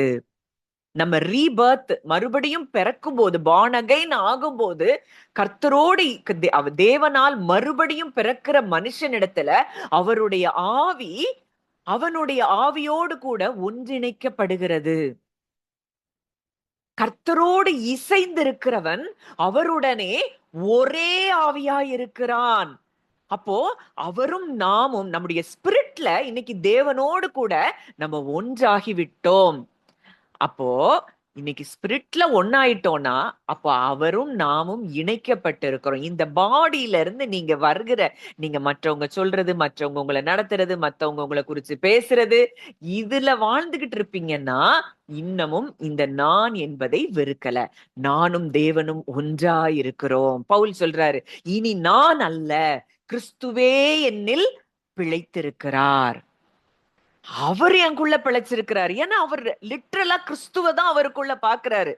ஏன் ஆவியும் அவர் ஆவியும் ஒன்றா இணைஞ்சிட்டு இனி நான் என்பது எனக்கு ஒண்ணுமே கிடையாது. என்னை பத்தி யாரு பேசுறான்னு அவர் அப்போ அந்த அந்த நான் என்பது ஒன்றாய், அந்த தேவனும் நானும் ஐ ஆம் தட் ஐ ஆம் அப்படின்னு சொன்னவரு இன்னைக்கு என்னுடைய ஐ ஆமோட, என்னுடைய ஐ ஆம் லைஃப் அந்த இடத்துல அவர் இணைஞ்சிட்டாருங்கிறத பவுல் அனுபவிக்கிறார். அப்படி அனுபவிக்கிறவங்க தான் சரீரம் வரைக்கும் அதை அனுபவிக்கிறாங்க. இந்த இந்த ஆவியில இருந்து வாழ ஆரம்பிக்கிறவர்கள் சரீரம் வரைக்கும் இந்த லைஃப் அவங்கள அப்படியே அத அவங்கள விழுங்குது. ஜீவன் மரணத்தை விழுங்குகிறது. அவர் சொல்றாரு, கிறிஸ்து எனக்கு ஜீவன். உள்ளான மனுஷன் புதிதாக்கப்படுகிறது, புறம்பான மனுஷன் அழிந்து போகிறது. புறம்பான மனுஷன்னா என்ன? இந்த பாடியில இருந்து நமக்கு எடுக்கிற இன்புட் எல்லாம் எப்ப அழியுதோ, இந்த உள்ளான மனுஷன் பயங்கரமா ஆக்டிவேட் ஆக ஆரம்பிக்குது. இப்போ இந்த ஸ்பிரிட்ல இருந்துதான் எப்பவும் சோல்ல நம்ம வாழ ஆரம்பிப்போம். இவ்ளோ காலமும் இந்த நான்கிறத வெறுக்காம பாடிதான் நம்மள என்ன குறிச்சு அவங்க சொன்னாங்க, இவங்க சொன்னாங்க, அப்படி சொன்னீங்க, இல்ல உங்களை குறிச்சு ஐ எம் நாட் வர்த்தி, நான் எதுக்கும் தகுதி கிடையாது, எனக்கு ஞானம் இல்ல, எனக்கு அழகு இல்ல, நான் குண்டா இருக்கேன், ஒல்லியா இருக்கேன், வெள்ளையா இருக்கேன், கருப்பா இருக்கேன், இப்படி எல்லாம் நினைச்சு பாடியில இருந்தே நீங்க வாழ்ந்துகிட்டு இருந்தீங்கன்னா அங்க நான் என்பது இருக்கிறது. இந்த நான் என்பது என்னைக்கு நம்மளை விட்டு முற்றிலும் அது அழிக்கப்படுகிறதோ அன்றைக்கு தேவனோடு கூட நம்ம உன்னதமான உறவுக்குள்ள நம்ம வர முடியும். இப்ப பாருங்க, இந்த கண் வெளிச்சம் ஆயிற்று. இப்போ ஒரு கண்ணு, மாம்சத்தின் கண்கள் திறக்கப்பட்டது. அதனால முதல் ஆதாம் என்ன செஞ்சுட்டான்? விழுந்து போனதுனால முழு மனுக்குலமும் மாம்சத்திலேயே வாழ்ந்துகிட்டு இருந்தது அத்தனை வருஷ காலமும், கிறிஸ்து வருகிற வரைக்கும். இப்போ கிறிஸ்து வந்த பிறகு இந்த இரண்டாம் ஆதாமாகிய கிறிஸ்துவுக்குள்ள நம்ம வந்துட்டோம்னா, நம்ம உன் கண் தெளிவா இருந்தால் உன் சரீரம் முழுவதும் வெளிச்சமா இருக்கும். இப்போ அவனுக்கு கண்ணு தெளிவா இல்ல, அவனுக்கு ஒரு கண்ணு திறந்தது, அந்த கண் மாம்சத்தின் கண். இப்போ கிறிஸ்துவுக்குள்ள ஜீவனின் கண்கள் நமக்கு திறக்கப்படுகிறது. இந்த ஜீவனின் கண், அப்போ இந்த கண் அப்படின்னாலே ஃபுல்லா நம்மளுடைய என்லைட்டன்மெண்ட் எந்த ஏரியால இருக்கு? நம்ம ஆவியில என்லைட்டன்மெண்ட் ஆயிருக்கிறோமா? அதான் உங்களுக்கு பிரகாசம் உள்ள மனக்கண்களை, இந்த மனக்கண்கள் பிரகாசம் அடைந்திருக்கிறதா? இந்த மனக்கண்கள் பிரகாசம் அடைந்திருந்தால் இந்த நான் என்பது அறவே நம்மளை விட்டு போயிரும். இந்த மனக்கண்கள் பிரகாசம் அடைஞ்சிட்டுனா நம்ம சரீரமே வெளிச்சமா இருக்கும். ஏன்னா நம்ம இன்புட் எங்க இருந்து வாங்குவோம்? ஆவியில இருந்துதான். ஆவியில அவரும் நம்மளும் ஒன்றா இருக்கிறோம். இப்போ ஒரு சிம்டம குறித்தே உங்களுக்கு ஒரு பயம் வருதுன்னா, இந்த ஆவியில இருந்து நமக்கு தேவன் பேசுவார். இல்ல, இது நிஜம் இல்ல, நான் மரணத்தை வென்றிருக்கிறேன், மரண பிசாசை அழித்திருக்கிறேன், இது நிஜம் இல்ல, இத நம்பாத அப்படின்னு உடனடியாய் உள்ள இருந்து நமக்குள்ள அவருடைய சத்தம் நமக்கு கேட்க ஆரம்பிக்கும். அதுல இருந்து நம்ம வாழ ஆரம்பிச்சோம்னா தான் அங்க ஜீவனும் சமாதானமும். இல்ல, ஒரு சிம்டம் வந்துட்டு அவங்களுக்கு பக்கத்து வீட்டுல இருக்கு, எதிர்த்த வீட்டுல இருக்கு, இல்ல நான் வேலை செய்யற இடத்துல இந்த பலவீனம் வந்தவங்களுக்கு இப்படி ஆயிருச்சு இப்படின்னு இத பார்த்து மாம்சத்துல வாழ்ந்துட்டு இருந்தோம்னா அங்க என்ன வருது? மரணம் வருகிறது. இப்போ எல்லாமே நம்ம ஜீவன் அப்படிங்கிற இடத்துக்கு நீங்க உங்க சரீரம் கிடையாது. உங்களை பத்தி மத்தவங்க சொல்றதும் நீங்க கிடையாது. உங்களை பத்தி நீங்க நினைக்கிறதும் நீங்க கிடையாது. நீங்க யார்? You are a spirit, you are life, your life is hidden in Christ அப்படின்னு நம்ம பார்க்கிற கொலோசியர் 3. உங்களுடைய ஜீவன் கிறிஸ்துவுடனே தேவனுக்குள் மறைந்திருக்கிறது. நம்ம ஜீவன் எங்க மறைஞ்சிருக்கான்? அவருடனே தேவனுக்குள்ள மறைஞ்சிருக்கான். அப்போ நம்ம ஜீவனை தொடுவதற்கு எந்த வல்லமையாலும் முடியாது. இன்னைக்கு இந்த நானுங்கிறது செத்தாதான் இதெல்லாம் நமக்கு விளங்கவே ஆரம்பிக்கும். இல்லைன்னா கிறிஸ்துவுக்குள்ள எப்பொழுதும் சின்ன குழந்தைகளாதான், பால் குடிக்கிற குழந்தைகளாதான் எப்பவும் வாக்குவாதமும் பொறாமையும் சண்டையும் பேதமோ வைராகியமோ இதுதான் இருக்கும்.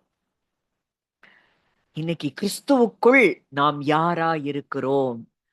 இன்றைக்கு முதல் ஆதாமுக்குள்ள இருந்த இந்த மனுஷனை, அந்த பழைய மனுஷனை நாம் களைந்து போட்டால் ஒழிய இந்த லைஃப எப்பவுமே சந்தோஷமா, எப்பவுமே சமாதானமா. இன்றைக்கு அப்போஸ்தலர் அப்படித்தான் இருந்தாங்க. அவங்க சரீரத்தையே அவ்வளவு துன்புறுத்தினா கூட அந்த சரீரத்தை ஒண்ணுமே செய்ய முடியல. காரணம், அவங்களுடைய ஜீவன் கிறிஸ்துவுடனே தேவனுக்குள்ள மறைஞ்சிருக்கு. அந்த ஜீவனை அவங்களால தொட முடியல. அவங்க ஒப்பு கொடுக்கிற வரைக்கும் அவங்க ஜீவனை அவங்களால யாராலையும் தொட முடியல. யோசித்து பாருங்க, பவுல யோசித்து பார்ப்போம். அவங்க கண் வெளிச்சமா இருக்கிறது, அதனால அவங்க சரீரம் முழுவதும் வெளிச்சமாகுது. அவங்க நடந்து போகும்போதே அவங்க நிழல் பட்ட உடனே வியாதியஸ்தர்கள் சுகமாகிறார்கள். காரணம் என்னன்னா, முற்றிலுமாய் நான் என்பவன் அழிந்து போனான். இந்த சரீரம் தான் நான் அவங்க வாழ்ந்து கொண்டிருந்த வாழ்க்கை அங்கே அழிக்கப்பட்டதினால் அவங்க ஜீவன்ல ஆளுகை செய்யறாங்க, ஜீவன்ல வாழ்றாங்க. அவங்க போற இடங்கள் எல்லாம் ஜீவன் கடந்து வருகிறது. அது புறஜாதி மனிதர்களா இருந்தா கூட, அந்த கப்பல் சேதத்துல அந்த மெலித்தா தீவுல பவுல் போய் விழுறான். அந்த அந்த தீவுல இருக்கிற தலைவன் அவன் புறஜாதி மனுஷன் தான், அவனுக்கு போய் ஜோம் பண்றா, அங்க சுகமாகுது. நம்ம நம்ம ஜீவனை பெற்றிருக்கிறோம், ஜீவனில் வாழுகிறோம், ஜீவனில் ஆளுகை செய்கிறோம்னா நம்ம போற இடங்கள் எல்லாம் அங்க ஜீவன் தான். இந்த ஜீவன்ல நம்ம வாழணும் அப்படின்னா முதல்ல நம்ம செய்ய வேண்டியது நான் அப்படிங்கிறத முற்றிலும் வேரோடு களைந்து போட வேண்டும். இந்த நான் என்பது என்ன அப்படிங்கிறது புரிஞ்சாதான் தன்னைத்தான் வெறுத்து. இன்னொரு இடத்துல சொல்றாரு, தன் ஜீவனை வெறுக்கிறவன் அதை காத்து கொள்ளுவான். தன் ஜீவனை, தன் ஜீவன்னா என்ன? இவன் மாம்சத்தை தான் ஜீவனா வச்சிருக்கிறான். இந்த முதல் ஆதாமுக்குள் இருந்து வந்த நம்ம எல்லாருக்குமே ஒரு காலம் வரைக்கும், இப்பெல்லாம் நம்ம வளர்ச்சி அடைந்து கொண்டிருக்கிறோம். முதிர்ச்சி அடைந்த தேவ புத்திரர்களாய் தேவன் நம்மை மாற்ற விரும்புகிறார். அதனாலதான் இந்த சத்தியங்கள் எல்லாம் நம்ம அறிந்து கொண்டிருக்கிறோம். இன்னைக்கு இதுல ஒரு சின்ன கூட்டம் தான், ஒரு நம்ம 20 பேர் தான் இருக்கிறோம்னா கூட இது உலகத்துல எத்தனையோ பேருக்கு இந்த சத்தியங்கள் அறியல. ஆனால் விசேஷமாக நம்ம இந்த காலகட்டத்துல தேவன் தெரிந்தெடுத்திருக்கிறதுனால இந்த சத்தியங்களை நம்ம அறிந்து கொண்டிருக்கிறோம். அப்போ இந்த நான் என்பவன், அதாவது தன் ஜீவனை வெறுக்கிறவன் அதை இழந்து போவான், அதை காத்து கொள்ளுவான். தன் ஜீவனை நேசிக்கிறவன் அதை என்ன செய்வானா? இழந்து போவானா. அப்போ முற்றிலுமாய் அந்த ஜீவன் நம்ம எங்க வச்சிருக்கிறோம் அதுதான் முக்கியம். நம்ம ஜீவனா எதை பாக்குறோம்? நம்ம பாடிய பாக்குறோமா? இன்னைக்கு நிறைய பேருக்கு வெட்கம், அவங்க பாடிய வச்சே வெட்கம். ஐயோ நான் அப்படி இல்லை, என் கண் இப்படி இருக்கு, என் மூக்கு இப்படி இருக்கு, என் பாடி இப்படி இருக்கு, அதனால என்னை எல்லாரும் அப்படி பாக்குறாங்க. அவர் கண்களுக்கு எல்லோரும் ஒன்றுதான். அவர் எல்லாரையும் ஒண்ணு போலதான் நேசிக்கிறார். அவர் படைச்ச படைப்பு, அவர் படைச்ச படைப்ப நாமே நம்மள இன்ஃபீரியரா பார்த்தோம்னா அவரை நம்ம இன்ஃபீரியரா அவரை நம்ம குறைவா பார்க்கிறதா அர்த்தம். சகலமும் அவர் கரத்தின் கிரியையாய் இருக்கிறது. யாரும் யாருக்கும் குறைஞ்சவங்க கிடையாது. அவர் பட்சபாதம் உள்ள தேவன் அல்ல. அப்போ இன்றைக்கு நம்ம எதில் வாழ்ந்து கொண்டிருக்கிறோம்? ஜீவனில் வாழுகிறோமா? நம்ம ஜீவன், நமக்கு உள்ள ஒரு ஜீவன் இயங்கிக்கிட்டே, இந்த ஜீவன் தான் என்ன செய்யுது? நம்ம ஹார்ட்டை ஃபங்க்ஷன் பண்ண வைக்குது, லங்ஸை ஃபங்க்ஷன் பண்ண வைக்குது, நம்மளுடைய ரத்த ஓட்டம், நம்மளுடைய டைஜஷன் எல்லாமே இந்த ஜீவன். இந்த ஜீவன் இல்லைன்னா சரீரம் இல்லை. ஆனா இந்த சரீரம் தான் நம்மன்னு பார்த்துட்டு இருக்கிறோம். இன்றைக்கு தேவன் நம்முடைய ஜீவனில், நம்முடைய ஆவியில் அவர் ஒன்றாக கலந்திருக்கிறார். நம்ம சொல்றோம் ஆவி பிரிந்தது அப்படின்னு சொல்றோம். ஆவி பிரிஞ்சு போச்சுன்னா சரீரம் அவ்வளவுதான், ஒண்ணுமே இல்லை. அப்ப ஜீவன் பிரிந்தது, ஆவி பிரிந்தது, உயிர் பிரிந்தது. அப்போ இந்த ஜீவனில் அவர் கலந்திருக்கிறார். இந்த ஜீவன்ல இருந்து நம்ம இன்புட்டை எடுக்கிறோமா? இல்ல வெளி மனுஷன், புறம்பான மனுஷன்ல இருந்து நம்ம ஆத்துமாவுக்கு நம்ம இன்புட் கொடுக்கிறோமா? இத நீங்க ரோமர் 8ல நீங்க வாசித்து பாத்தீங்கன்னா நல்லாவே புரியும். மாம்ச சிந்தை மரணம். மாம்சத்திற்கு உட்பட்டவர்கள் தேவனுக்கு பிரியமா இருக்க மாட்டார்கள். அவங்க எவ்வளவு முயற்சி பண்ணாலும் தேவனோட நெருங்கவே முடியாது. ஏதாவது ஒரு கட்டத்துல அவங்க மாம்சம் தான் மேலோங்கி நிற்கும். மற்றவங்களை குறை சொல்லிட்டே இருப்பாங்க, மற்றவங்களை மன்னிக்க மாட்டாங்க, மற்றவங்களை நேசிக்க முடியாது. கசப்பும் வெறுப்பும் கோபமும் மூர்க்கமும் தூஷணமும் இது எல்லாம் இருக்கும். இந்த நான் என்பது ஒரு மனுஷனுக்கு ஒளியும் போது அவன் விடுதலையான ஒரு வாழ்க்கைய வாழ்வான். அன்னைக்கு அவ்வளோ கல்லெறிஞ்சு கொன்னு போ செத்துட்டான்னு சொல்லி பவுல விட்டுட்டு போறாங்க. அடுத்த நிமிஷம் அவர் பாட்டுக்கு எழுப்பி ஊருக்குள்ள போறாரு.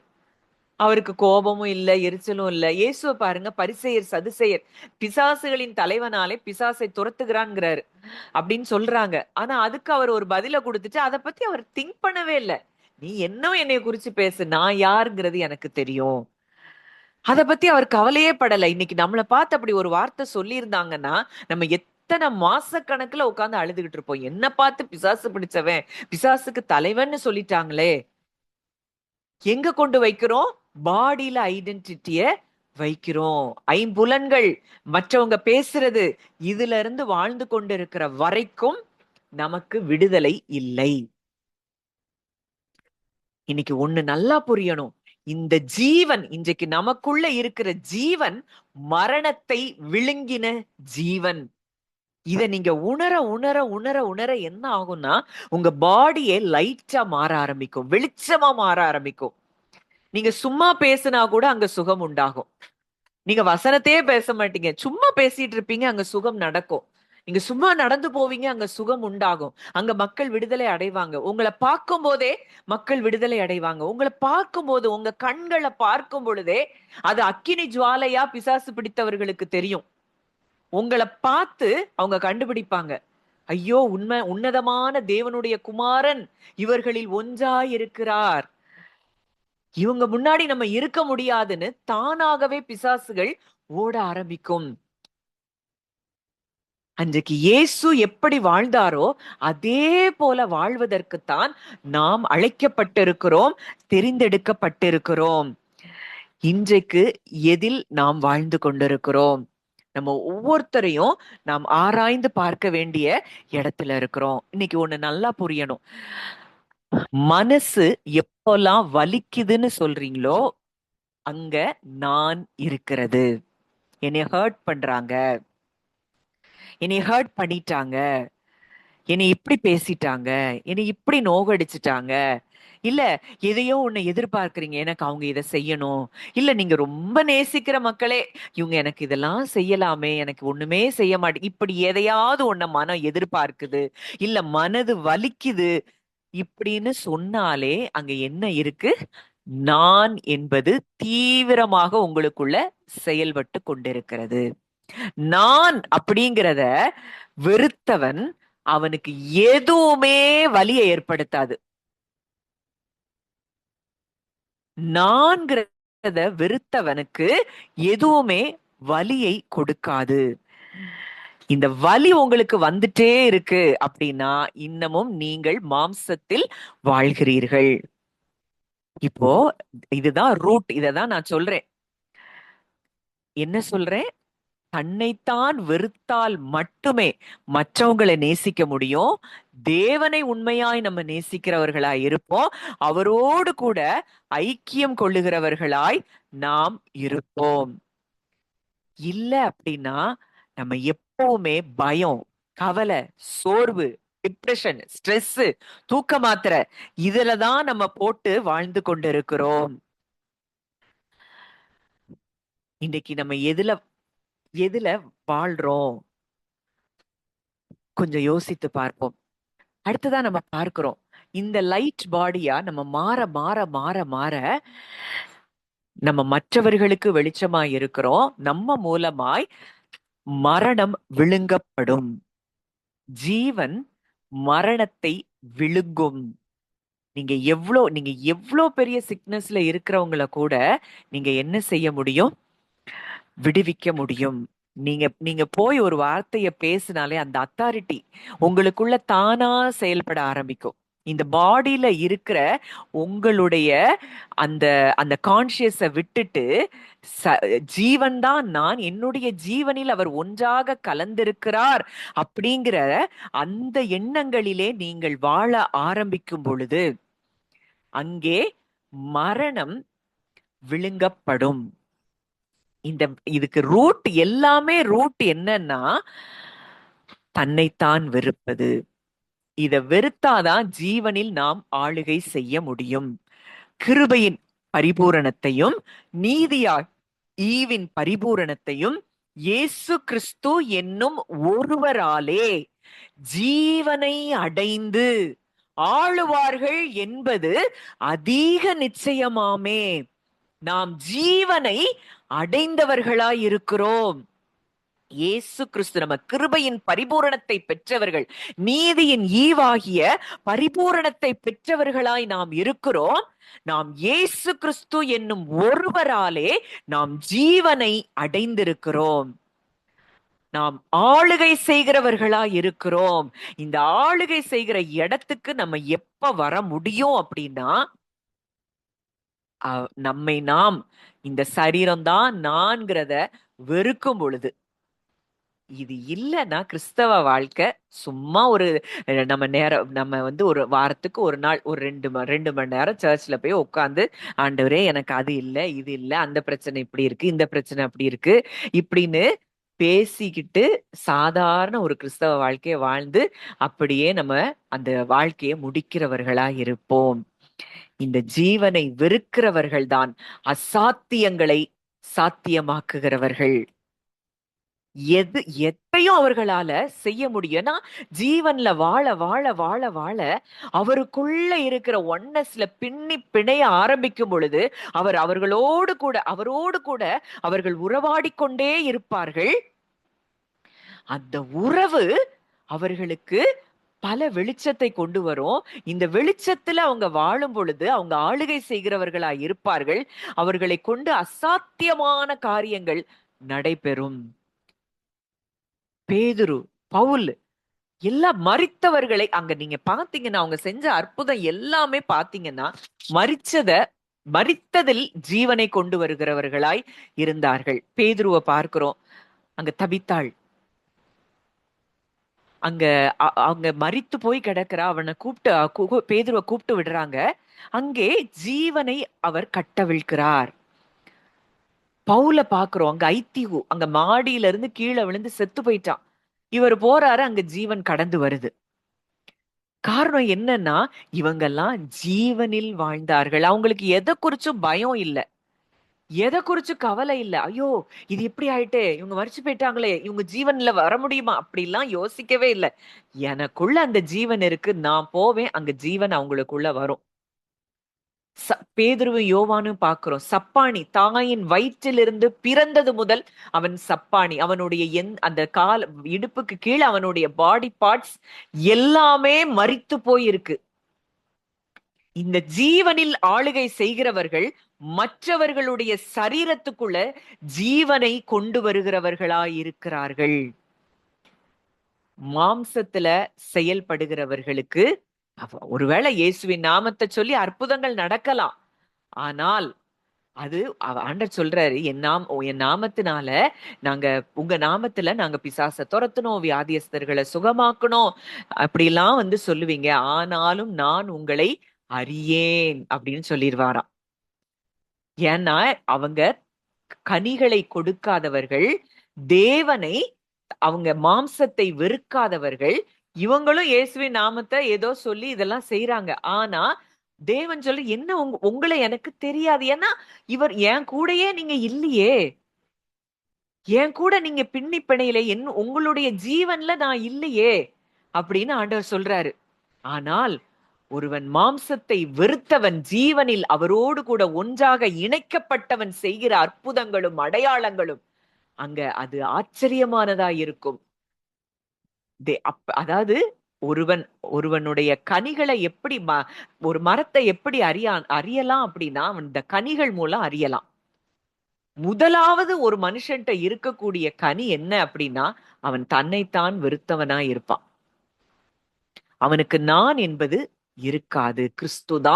கிறிஸ்துதான் இந்த வியாதி நெஜம் இல்ல, கிறிஸ்து என்னுடைய வியாதியை சுமந்து இருக்கிறாரு, இதுதான் நெஜம், நான் அந்த பொய்யில நான் வாழ மாட்டேன் அப்படின்னு இந்த நிஜத்தில் அவன் வாழ ஆரம்பிப்பான்.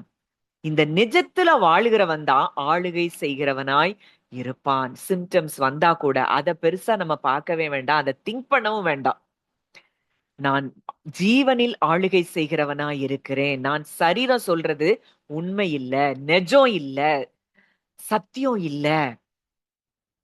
நீங்க ஒண்ணு சொல்லிட்டே இருங்க. சமீபத்துல இப்போ ஒரு 3-4 நாட்களுக்கு முன்னாடி கூட ஒரு பலவீனம் எங்க அப்பாவுக்கு வந்தது. ஒரு திடீர்னு ஒரு குளிர் காய்ச்சல் போல. முந்திலாம் இருந்தா எனக்கு உடனே அது ஒரு பயம் வரும். நான் ஒரு ஜோம் பண்ணிட்டு அப்பாவுக்கு ஜோம் பண்ணி தண்ணி கொடுத்துட்டு, இல்ல ஏற்கனவே என் தேவன் மரணத்தை அவர் அழித்திருக்கிறார்னா இந்த பலவீனம் எப்படி அவங்க சரீரத்துல இருக்க முடியும்? இது நெஜம் இல்ல, நான் இதை ஏற்றுக்கொள்ள மாட்டேன். அவ்வளவுதான். அன்னைக்கு நைட்டோட அது சரியாயிருச்சு கர்த்தருடைய பெரிதான கிருபையில. அப்போ இது எப்படின்னா, இதுல நான் ஒருவேளை அவங்கள பார்த்து, அவங்களுடைய சரீரத்தின் நிலைய பார்த்து, அத நினைச்சு நான் பயந்துட்டு இருந்தேன்னா, நம்ம இதுல ஆளுகை செய்ய முடியாது. நம்ம எப்போ இல்ல, அவர் எதை செய்து முடித்திருக்கிறார், அதுதான் நிஜம், அதுதான் சத்தியம், அததான் நான் உண்மையாய் உணர்வேன். இன்னைக்கு இது நம்ம சரீரம் சொல்றதை ஈஸியா உணர்வோம். ஏன்னா ஃபர்ஸ்ட் ஆடம், முதல் ஆதாமுக்குள்ள அதுதான் நமக்குள்ள வந்திருக்கு. இந்த இரண்டாம் ஆதாமுக்குள்ள நான் இருக்கிறேன், இது உண்மை இல்ல, இது நிஜம் இல்ல அப்படிங்கிறத நம்மளால உணர முடியல. பல இடங்கள்ல நம்மளால உணர முடியல. இன்னைக்கு இந்த பழைய மனுஷனை நாம் களைந்து போட்டால் மட்டுமே நம்ம ஜீவனில் ஆளுகை செய்ய முடியும். கொஞ்சம் கொஞ்சம் முதல்ல உடனே அப்படி பெரிய லெவல்ல நம்ம போக மாட்டோம். கொஞ்சம் கொஞ்சம் ஒருவேளை பயம் இருக்கலாம்.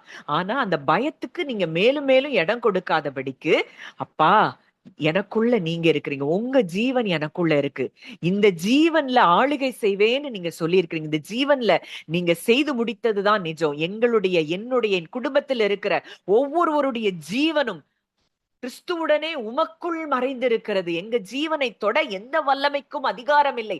மரணத்துக்கு அதிகாரியாகிய பிசாசானவனை நீர் அழித்து விட்டபடியினால் எந்த மரணத்தின் சாயலும் என்னையோ என் குடும்பத்தையோ ஆளுகை செய்ய முடியாது அப்படிங்கிறத நீங்க உணர்வீர்கள் என்றால், நிச்சயமாய் தேவனுடைய அற்புதத்தின் வல்லமையை உங்க வாழ்க்கையில நீங்க அனுபவிக்க முடியும். இன் கிரைஸ்ட்ல, கிறிஸ்துவுக்குள்ள வரும்போதுதான் ஒரு மனுஷன் ஃபுல்னஸ அடைய முடியும். அப்படிப்பட்டவன் தான் முதிர்ச்சி அடைந்த தேவ புத்திரனாய் அவன் மாற முடியும். அப்போ இந்த இடத்துக்கு நம்ம வரணும். இந்த இடத்துக்கு வரணும்னா நம்ம கொஞ்சம் அப்படியே ஸ்டில்னஸ்ல இருக்கணும். இந்த தாட்ஸ், உங்களுக்கு வர்ற தாட்ஸ், இந்த தாட்ஸ் எல்லாம் எங்க இருந்து வருதுன்னு பாத்தீங்கன்னா உங்க பாடியில இருந்து உங்களுக்கு எழும்புகிற தாட்ஸ் தான். இத நீங்க நிஜமா பார்த்துட்டு இருக்கிற வரைக்கும் அங்க உங்களுக்குள்ள பயம் இருக்கும், கவலை இருக்கும், சோர்வு இருக்கும், எதையும் நம்ப முடியாது, டிப்ரெஷன் வரும், ஸ்ட்ரெஸ் வரும். அப்போ நீங்க இந்த தாட்ஸ் உங்களுக்கு வரும்போது இது எங்க இருந்து வருது? சரீரத்துல இருந்து வருதா, இல்ல உங்களுக்குள்ள இருக்கிற ஜீவன்ல இருந்து நீங்க வாழ்றீங்களா? ஜீவன்ல இருந்து நீங்க வாழுவீங்கன்னா உங்களுக்கு எப்பவும் சமாதானமும் சந்தோஷமும் இருக்கும். ஏன்னா ஆவியின் கனிகள் அதுதான்: அன்பு, சந்தோஷம், சமாதானம். ஆவியிலிருந்து வாழ்கிற மனுஷன் இப்படித்தான் இருப்பான். இந்த ஆவியிலிருந்து வாழல, சரீரத்துல இருந்து பாடி தான் நான், பாடிய பார்த்து சொல்லிட்டாங்க, பாடிய பார்த்து என்னங்கிறதே நம்ம எங்க கொண்டு வச்சுட்டோம்? பாடியில வச்சுட்டோம். இல்ல, இந்த பாடியை இயக்குகிற ஒரு ஜீவன் இருக்கு, அந்த ஜீவன் தான் நான். ஐ ஆம் a spirit, ஐ ஆம் லைஃப் அப்படிங்கிறத எப்ப உணர ஆரம்பிக்கிறோமோ, என்னை இயக்கிக்கிட்டு இந்த பாடி, இந்த உயிர் இல்லைன்னா பாடி இல்ல, இந்த உயிர்ல அவருடைய உயிர் கலந்து இருக்கிறது. அப்ப இந்த உயிர்ல அவருடைய உயிர் கலந்து இருக்குதுன்னா நம்ம உயிரை எது தொட முடியும்? இதை நம்ம நல்லா புரிந்து கொள்ள ஆரம்பிக்கணும். மனம் அப்படிங்கிற ஒரு ஸ்கிரீன், மனது அப்படின்னாலே அது ஒரு ஸ்கிரீன். அதுல ஓடிக்கிட்டு இருக்கிற தாட்ஸ் தான் நான் அப்படின்னு சொல்லி நம்ம வாழ்ந்துட்டு இருக்கிறோம். இந்த எண்ணங்கள் இருக்கிற வரைக்கும், நான் சொல்றது உங்களுக்கு புரிஞ்சிருக்கும்னு நினைக்கிறேன். இந்த மனது அப்படிங்கிறது ஒரு திரையை போல இருக்குது. இந்த திரையில ஓடுகுது ஒரு நிறைய தாட்ஸ். ஒரு நாளைக்கு கன்சிஸ்டன்டா எத்தனையோ ஆயிரம் தாட்ஸ் வருதாம். இந்த அத்தனை ஆயிரம் தாட்ஸையும் நீங்க நீங்க டிசர்ன் பண்ணி பாத்தீங்கன்னா எல்லாமே பாடியில இருந்து தான் இருக்கும். மேக்சிமம் நெகட்டிவ் தாட்ஸ் நிறைய இருந்துச்சு அப்படின்னா இன்னமும் நீங்கள் மாம்சத்தில் வாழ்ந்து கொண்டிருக்கிறீர்கள். இந்த மனம் என்கிற திரையில ஓடுற தாட்ஸ் தான் நான் என்கிறதை நீங்கள் நம்புவீர்கள் என்றால், இயேசு கிறிஸ்து இந்த நானை தான் வெறுக்க சொல்லுகிறார். ஒருவன் என்னை பின்பற்றி வர விரும்பினால் அவன் தன்னைத்தான் வெறுத்துனோடனே எல்லாரும் என்ன நினைச்சிட்டாங்க? கோல்ட கலட்டிடணும், ட்ரெஸ்ஸ வெள்ளையா போடணும். இது இல்ல. நான்கிறது என்ன? இந்த பாடியில இருந்து இல்ல. சிலர் பெருமையா இருக்காங்க, நாங்க வெள்ளைய போட்டுட்டோம், நாங்க இல்ல கோல்ட கலட்டிட்டோம். அது அது அவங்க அது அது நமக்கு ஜீவன் இல்ல, அது உண்மை இல்ல. நிஜம் என்ன அப்படின்னா, நீங்க உங்களுடைய மாம்சத்தை வெறுக்க சொல்லுகிறார். எல்லாமே இன்டர்பிரேஷன், எல்லாம் தப்பா புரியப்பட்டிருக்கிறது. அது நீங்க போடுறது போடாதது உங்க விருப்பம். அது மேன்மை பாராட்டுறதுக்கு நம்ம கிட்ட ஒண்ணுமே இல்ல. அவரை விடவா நம்ம எல்லாத்தையும் துறந்துட்டோம்? எதுவும் கிடையாது. வெள்ளியும் அவருடையது, பொன்னும் அவருடையது. ஆதாமுக்காக அந்த ஒரு நதியே புறப்பட்டு அந்த இடத்துல பொன் விளையுங்கிறாரு. ஏன் பொண்ண கொடுத்திருக்கிறாரு? மனுஷனை அனுபவிக்கிறதுக்கு.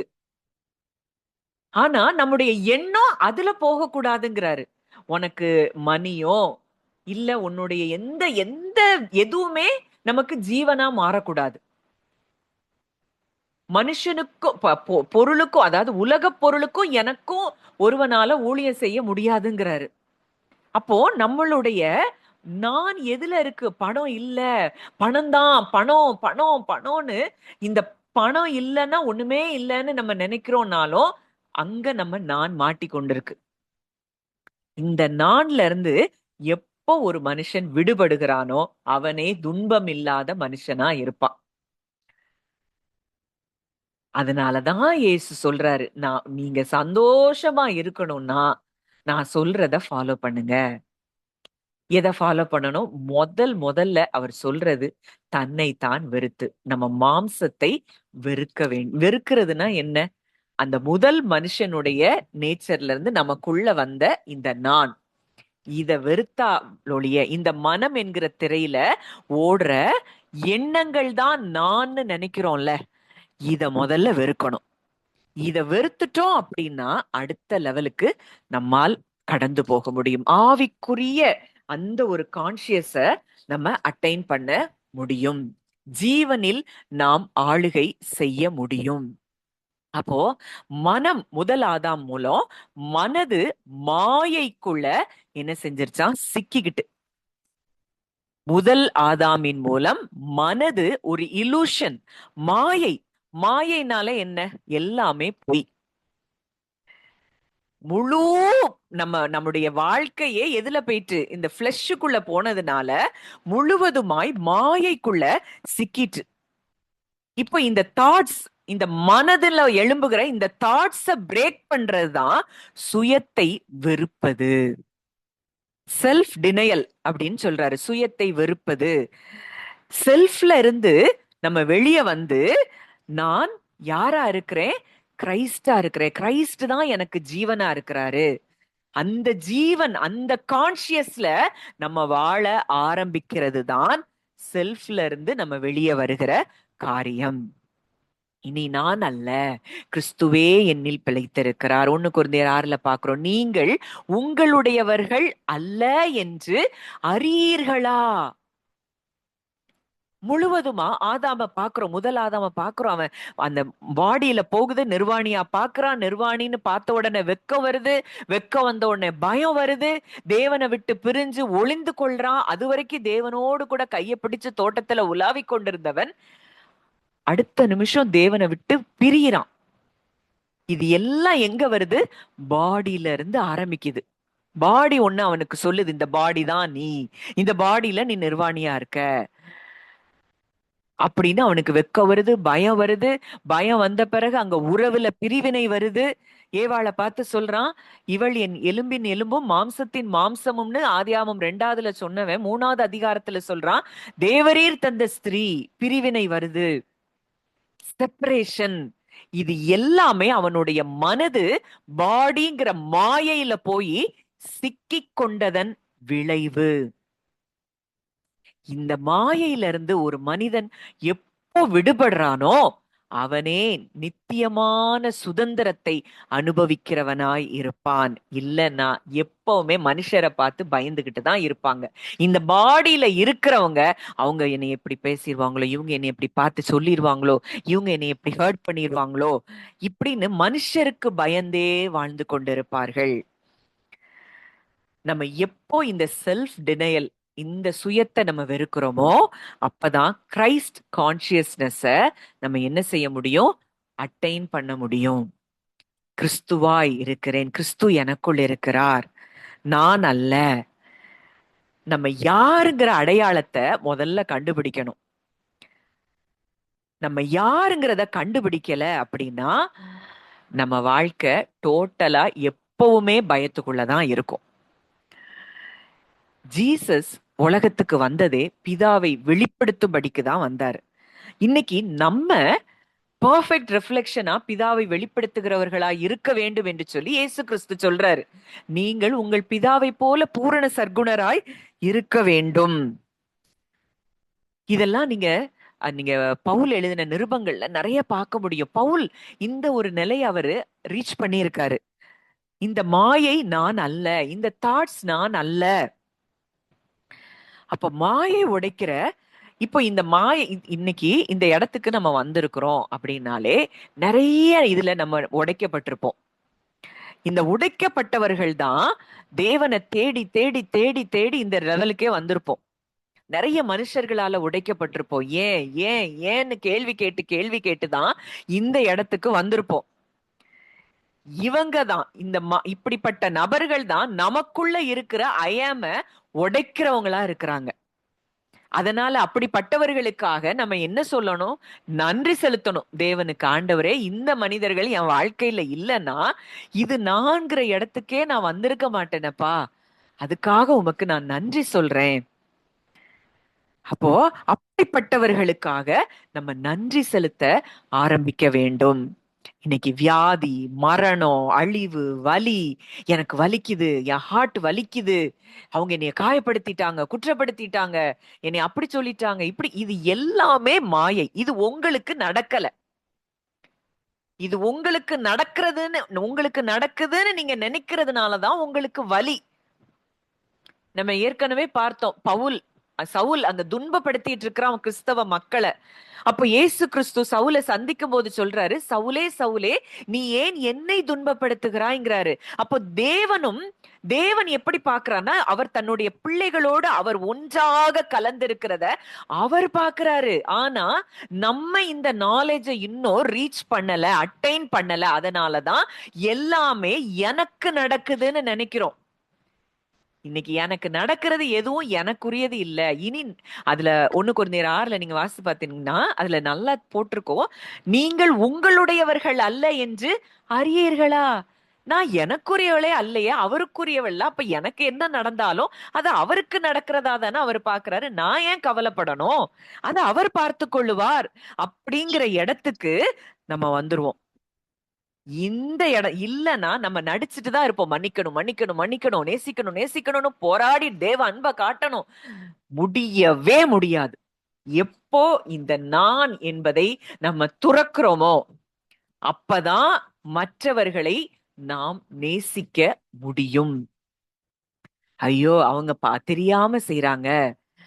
முதல் ஆதாம்ல இருந்து வந்த அந்த பழைய மனுஷனை களைந்து போடாததுனால அவங்க எனக்கு விரோதமா இப்படி பேசுறாங்க அப்படிங்கிற இடத்துக்கு நம்ம ஹார்ட் வந்தாதான் நம்ம இளைப்பாறுதலுக்குள்ளே வர முடியும். அதனாலதான் அவர் சொல்றாரு, வருத்தப்பட்டு பாரம் சுமக்கிறவர்களே, நீங்கள் எல்லோரும் என்னிடத்தில் வாருங்கள், நான் உங்களுக்கு இளைப்பாறுதலை தருவேன். என்ன இளைப்பாறுதல்? இதுதான் அந்த இளைப்பாறுதல். நான் சாந்தமும் மனத்தாழ்மையுமாய் இருக்கிறேன், என்னிடத்தில் கற்றுக்கொள்ளுங்கள், அப்பொழுது உங்கள் ஆத்துமாக்களுக்கு இளைப்பாறுதல் கிடைக்கும். நான் சாந்தமும் மனத்தாழ்மையும், உலகத்தை படைச்சவர் தான் அவர் சொல்றாரு. நான் எப்படி இருக்கிறேன்? சாந்தமா இருக்கிறேன், மனத்தாழ்மையா இருக்கிறேன். இது எதை குறிக்குது? நான் எதுல வாழல? மாம்சத்தில் வாழவில்லை. மனத்தாழ்மை. அப்பதான் நம்ம ஆத்துமாவுக்கே ஒரு இளைப்பாறுதல் வரும். இல்ல, நீங்க என்னதான் நீங்க மணிக்கணக்கா ஜெபிக்கிறவங்களா இருக்கலாம், நாள் கணக்குல உபவாசிக்கிறவங்களா இருக்கலாம், யார பார்த்தாலும் ஏதாவது ஒரு குற்றம் சாட்டிக்கிட்டே தான் இருப்போம் அவங்கள பார்த்து. நம்மளால யாரையும் உண்மையாய் நேசிக்க முடியாது. இல்ல அப்பா, தெரியாம செய்யறாங்க அப்படிங்கிற இடத்துக்கு நம்ம ஹார்ட் எப்ப வரும்னா, நாம் நம்மை வெறுக்கும் போது, மாம்சம் நான் அல்ல, ஜீவனில் அவருடைய ஜீவன் கலந்திருக்கிறது. எனக்கு நடக்கிறது எதுவும் எனக்கு நடக்கல, இது அவருக்கு நடக்குது. என் அப்பா இதை பார்த்து கொள்ளுவார். இதை எனக்கு எப்படி நன்மையா முடிய செய்யணுமோ அதை நன்மையாய் முடிய பண்ணுகிற தேவன் எனக்குள் இருக்கிறார், அவருக்குள் நான் இருக்கிறேன். அவர் நம்மள ஒன்னா பாக்குறாருன்னா நம்ம எதை பத்தி கவலைப்படணும்? பிள்ளைகளை குறிச்சா, எதிர்காலத்தை குறிச்சா, இல்ல பாஸ்ட்ல நடந்த காரியத்தை குறிச்சா? எதை பத்தியும் கவலைப்பட வேண்டியதில்லை. எல்லாவற்றையும் சீர்படுத்துகிறவர் நமக்குள்ளே இருக்கிறார். எல்லாவற்றையும் நன்மையாய் முடிய பண்ணுகிறவர் நமக்குள்ளே இருக்கிறார். இந்த இடத்துக்கு நம்ம வர வேண்டும் என்று சொல்லி தேவன், இன்னும் பேசணும்னா நிறைய பேசிட்டே இருக்கலாம் அந்த நாண குறித்து. நம்ம ஒவ்வொரு வாரமும் இதை குறித்து இன்னும் ஆழமா தியானிப்போம். நிச்சயமா இந்த நான்ல இருந்து நம்ம வெளியே வரும்போது ஒரு பெரிய விடுதலை நம்ம ஆத்துமாவில நம்ம பார்க்க முடியும். நிச்சயமாய் நான் கர்த்தருக்குள் விசுவாசிக்கிறேன். ஒரு பெரிய விடுதலைய இன்றைக்கு நீங்கள் பெற்றிருக்கிறீர்கள். இந்த சத்தியத்தை இன்னமும் நீங்க நீங்க கேட்டுட்டே இருக்கணும். கேட்க கேட்க உங்களுடைய ஒவ்வொரு பகுதிகள்லையும் அந்த வெளிச்சம் பிறக்கும். நீங்க வேதத்தை வாசிக்கும் பொழுது இந்த வெளிச்சம் உங்களுக்கு புரிய ஆரம்பிக்கும். ஓ, இதுதான் என்னுடைய மனதுல தோன்றுகிற எண்ணம் மாம்சத்துல இருந்து வருதா, ஆவியில இருந்து வருகிறதா? என்னுடைய ஆவியும் அவருடைய ஆவியும் ஒன்றா இணைக்கப்பட்டிருக்கிறதுனா, என்னுடைய வார்த்தைகள் ஆவியாயும் ஜீவனாயும் இருக்கிறதுனா, ஆவியிலிருந்து சிந்தித்தா அங்க ஜீவன் தான், மாம்சத்திலிருந்து சிந்திச்சா அங்க மரணம் தான். இன்றைக்கு நாம் ஜீவனில் ஆளுகை செய்கிறவர்களா இருக்கிறோம், ஜீவனில் நாம் வாழ்கிறவர்களா இருக்கிறோம். அப்படின்னா நம் பக்கத்துல மரணம் என்பது நம்முடைய ஜீவன் அவருக்குள்ள இருக்கு. மரண பிசாசை அவர் அழித்திருக்கிறார் என்றால், மரண பிசாசை அழித்தவர் நம்முடனே நமக்குள்ளே நம் குடும்பத்துக்குள்ளே இருக்கிறார் என்றால், எதுவும் என் எல்லைக்கு பக்கத்திலேயே வர முடியாது அப்படிங்கிற உண்மையை நாம் என்ன செய்யணும்? அறிந்து கொள்ள வேண்டும்.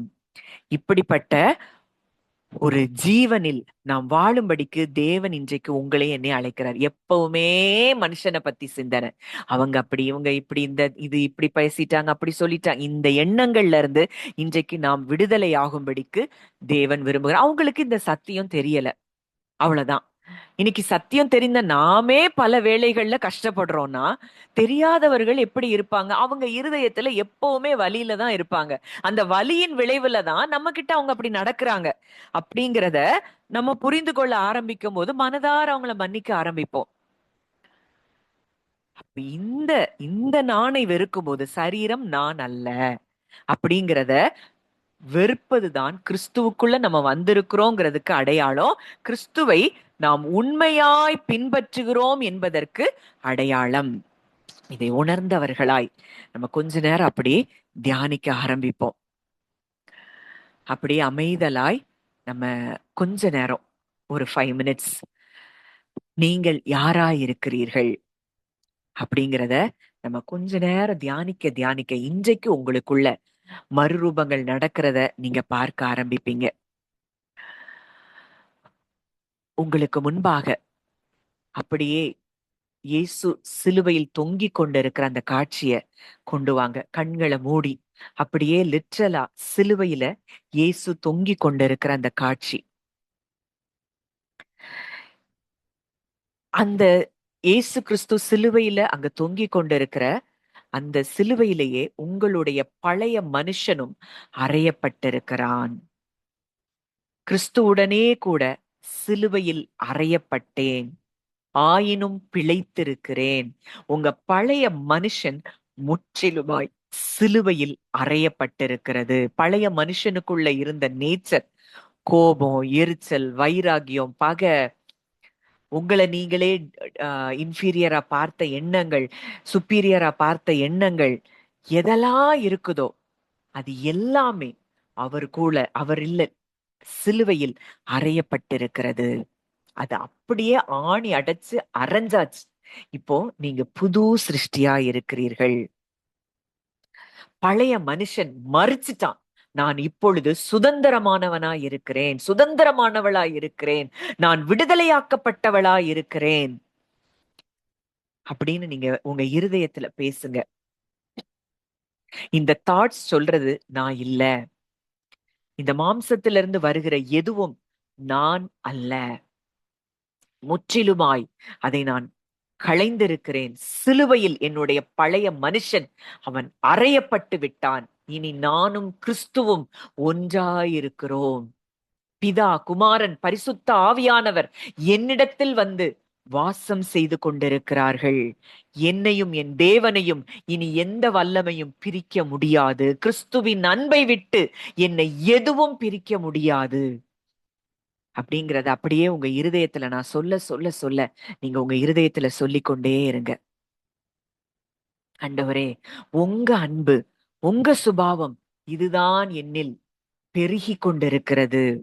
இந்த நான் என்பது அறவே அழிக்கப்பட்டு விட்டது.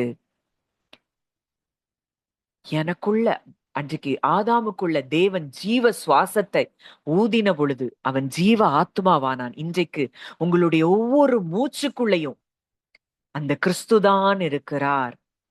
உங்களுடைய சுவாசத்துல அவர் ஒன்னா கலந்திருக்கிறாரு.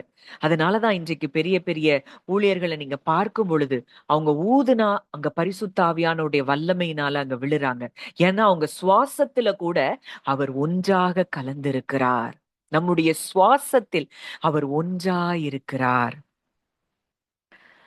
அந்த மூச்சு காற்றுல கூட நீங்க என் கூட ஒன்றா கலந்திருக்கிறீங்கப்பா. இனி நான் அல்ல, இனி நான் அல்ல, கிறிஸ்துவே என்னில் பிழைத்திருக்கிறார். என்னுடைய ஜீவன் கிறிஸ்துவுடனே தேவனுக்குள் மறைந்திருக்கிறது. அத சொல்லுங்க. அப்பா, என் குடும்பத்துடைய, என்னை நேசிக்கிற என்னை சார்ந்த எல்லாருடைய ஜீவனும் கிறிஸ்துவுடனே தேவனுக்குள் மறைந்திருக்கிறது. இந்த ஜீவனை தொட, சரீரத்தை தொட ஒரு வல்லமைக்கும் அதிகாரம் இல்லை. நீர் மரண பிசாசை நீர் அழித்திருக்கிறீரப்பா. என்னுடைய அடையாளம் நான் கிறிஸ்துவுக்குள் இருக்கிறேன். கிறிஸ்து எனக்குள் இருக்கிறார் என்பது மாத்திரமே என்னுடைய அடையாளம். வேற எதுவும் என் அடையாளம் இல்ல. நான் கருப்பா இருக்கிறேன், வெள்ளையா இருக்கிறேன், ஒல்லியா இருக்கிறேன், குண்டா இருக்கிறேன், நெட்டையா இருக்கிறேன், குட்டையா இருக்கிறேன், இல்ல திறமைசாலி இல்ல, ஞானம் இல்ல, ஞானம் இருக்கு, செல்வம் இருக்கு, இல்ல, இது எதுவும் என் அடையாளம் இல்ல. இனி கிறிஸ்து மாத்திரமே எனக்கு அடையாளம்.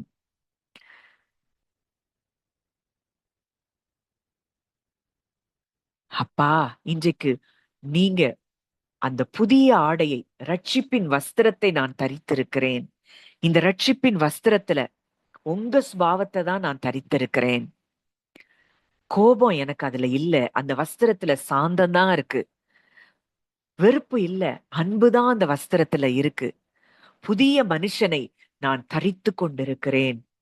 புதிய மனுஷன் கிறிஸ்துவாகிய இரண்டாம் ஆதாமாகிய கிறிஸ்துவை நான் தரித்து கொண்டிருக்கிறேன் அப்படின்னு நீங்க சொல்லுகிற இந்த வேளையிலேயே பழைய மனுஷன் டோட்டலா உங்களை விட்டு அப்புறப்பட்டு போனத நீங்க பாருங்க. இல்ல, இந்த மனம் சொல்லுகிறது நான் அல்ல. என்னுடைய பாடியில இருந்து நான் எடுக்கிற இன்புட் நான் இல்லை. எங்க வீட்டுல, எங்க குடும்பங்கள்ல ஜீவன் அங்க ஃப்ளோ ஆயிட்டு இருக்கு. அதை நீங்க சொல்ல சொல்ல சொல்ல அப்படியே பரலோகத்தின் ஜீவன் எங்க வீடுகள் மேல நிழலிட்டு இருக்கிறது. எங்க எல்லைகள் மேல அவருடைய ஜீவன் நிழலிட்டு இருக்கிறது. எங்களுடைய சரீரத்தின் மேல அவருடைய ஜீவன் நிழலிட்டு இருக்கிறது. எங்களுடைய பினான்ஸ்ல, குடும்ப உறவுகள்ல அவருடைய ஜீவன் தான் நிழலிட்டு கொண்டிருக்கிறது. நான் ஜீவனின் ஆவியின் பிரமாணத்துக்குள் நானும் என் குடும்பமும் வந்திருக்கிறோம். இனி மரணம் என்பது ஆளுகை செய்ய முடியாது. சொல்ல சொல்லவே உங்க இருதயத்துல ஒரு பெரிய விடுதலைய நீங்க உணர முடியும். அப்பா, உம்மை நன்றியோடு துதிக்கிறோம், ஸ்தோத்தரிக்கிறோம். அப்பா, நல்ல தகப்பனே, இந்த நாளிலும் எங்களோடு இடைப்பட்ட உம்முடைய வார்த்தைகளுக்காக அப்பா, உம்மில் அன்பு கூறுகிற நாங்கள் உம்முடைய வார்த்தைக்கு கீழ்ப்படுகிறவர்களா இருக்கிறோம். அதுதான் உண்மையா நாங்க உங்க உங்க அன்பை புரிந்து கொண்டோம் என்பதற்கு அது சாட்சியா இருக்குதுப்பா. ஒருவன் என்னை பின்பற்றி வர விரும்பினால் அவன் தன்னைத்தான் வெறுத்து தன் சிலுவை எடுத்துக்கொண்டு என்னை பின்பற்ற கடவன். சிலுவை அப்படின்னாலே எங்களுடைய பழைய மனுஷன் அந்த சிலுவையில் அறையப்பட்டிருப்பதுதான். அந்த சிலுவையை எடுத்துக்கொண்டு பின்பற்றுவது. அப்பா, எங்களுடைய பழைய மனுஷன் முற்றிலுமாய் சிலுவையில் அறையப்பட்டிருக்கிறான் அப்பா. இனி நாங்கள் அல்ல, கிறிஸ்துவே எங்களில் ஜீவிக்கிறீரப்பா. மனம் சொல்லுகிற மாயையில் நாங்கள் வாழாதபடி அப்பா, நிஜத்தில் வாழ, சத்தியத்தில் வாழ, ஆவியில் வாழ, ஜீவனில் வாழ அப்பா எங்களுக்கு நீங்க கிருபை தாங்க. பரிசுத்த ஆவியானவரே, முற்றிலுமாய் நீர் எங்களை ஆட்கொண்டு வழி நடத்தும்படி எங்களுக்கு கிருபை தாங்க. உங்க கரங்களிலே ஒப்பு கொடுக்கிறோம். வழி நடத்தும், ஆசீர்வதியும். இயேசுவின் மூலம் கேட்கிறோம் ஜீவனுள்ள நல்ல பிதாவே. ஆமேன், ஆமேன்.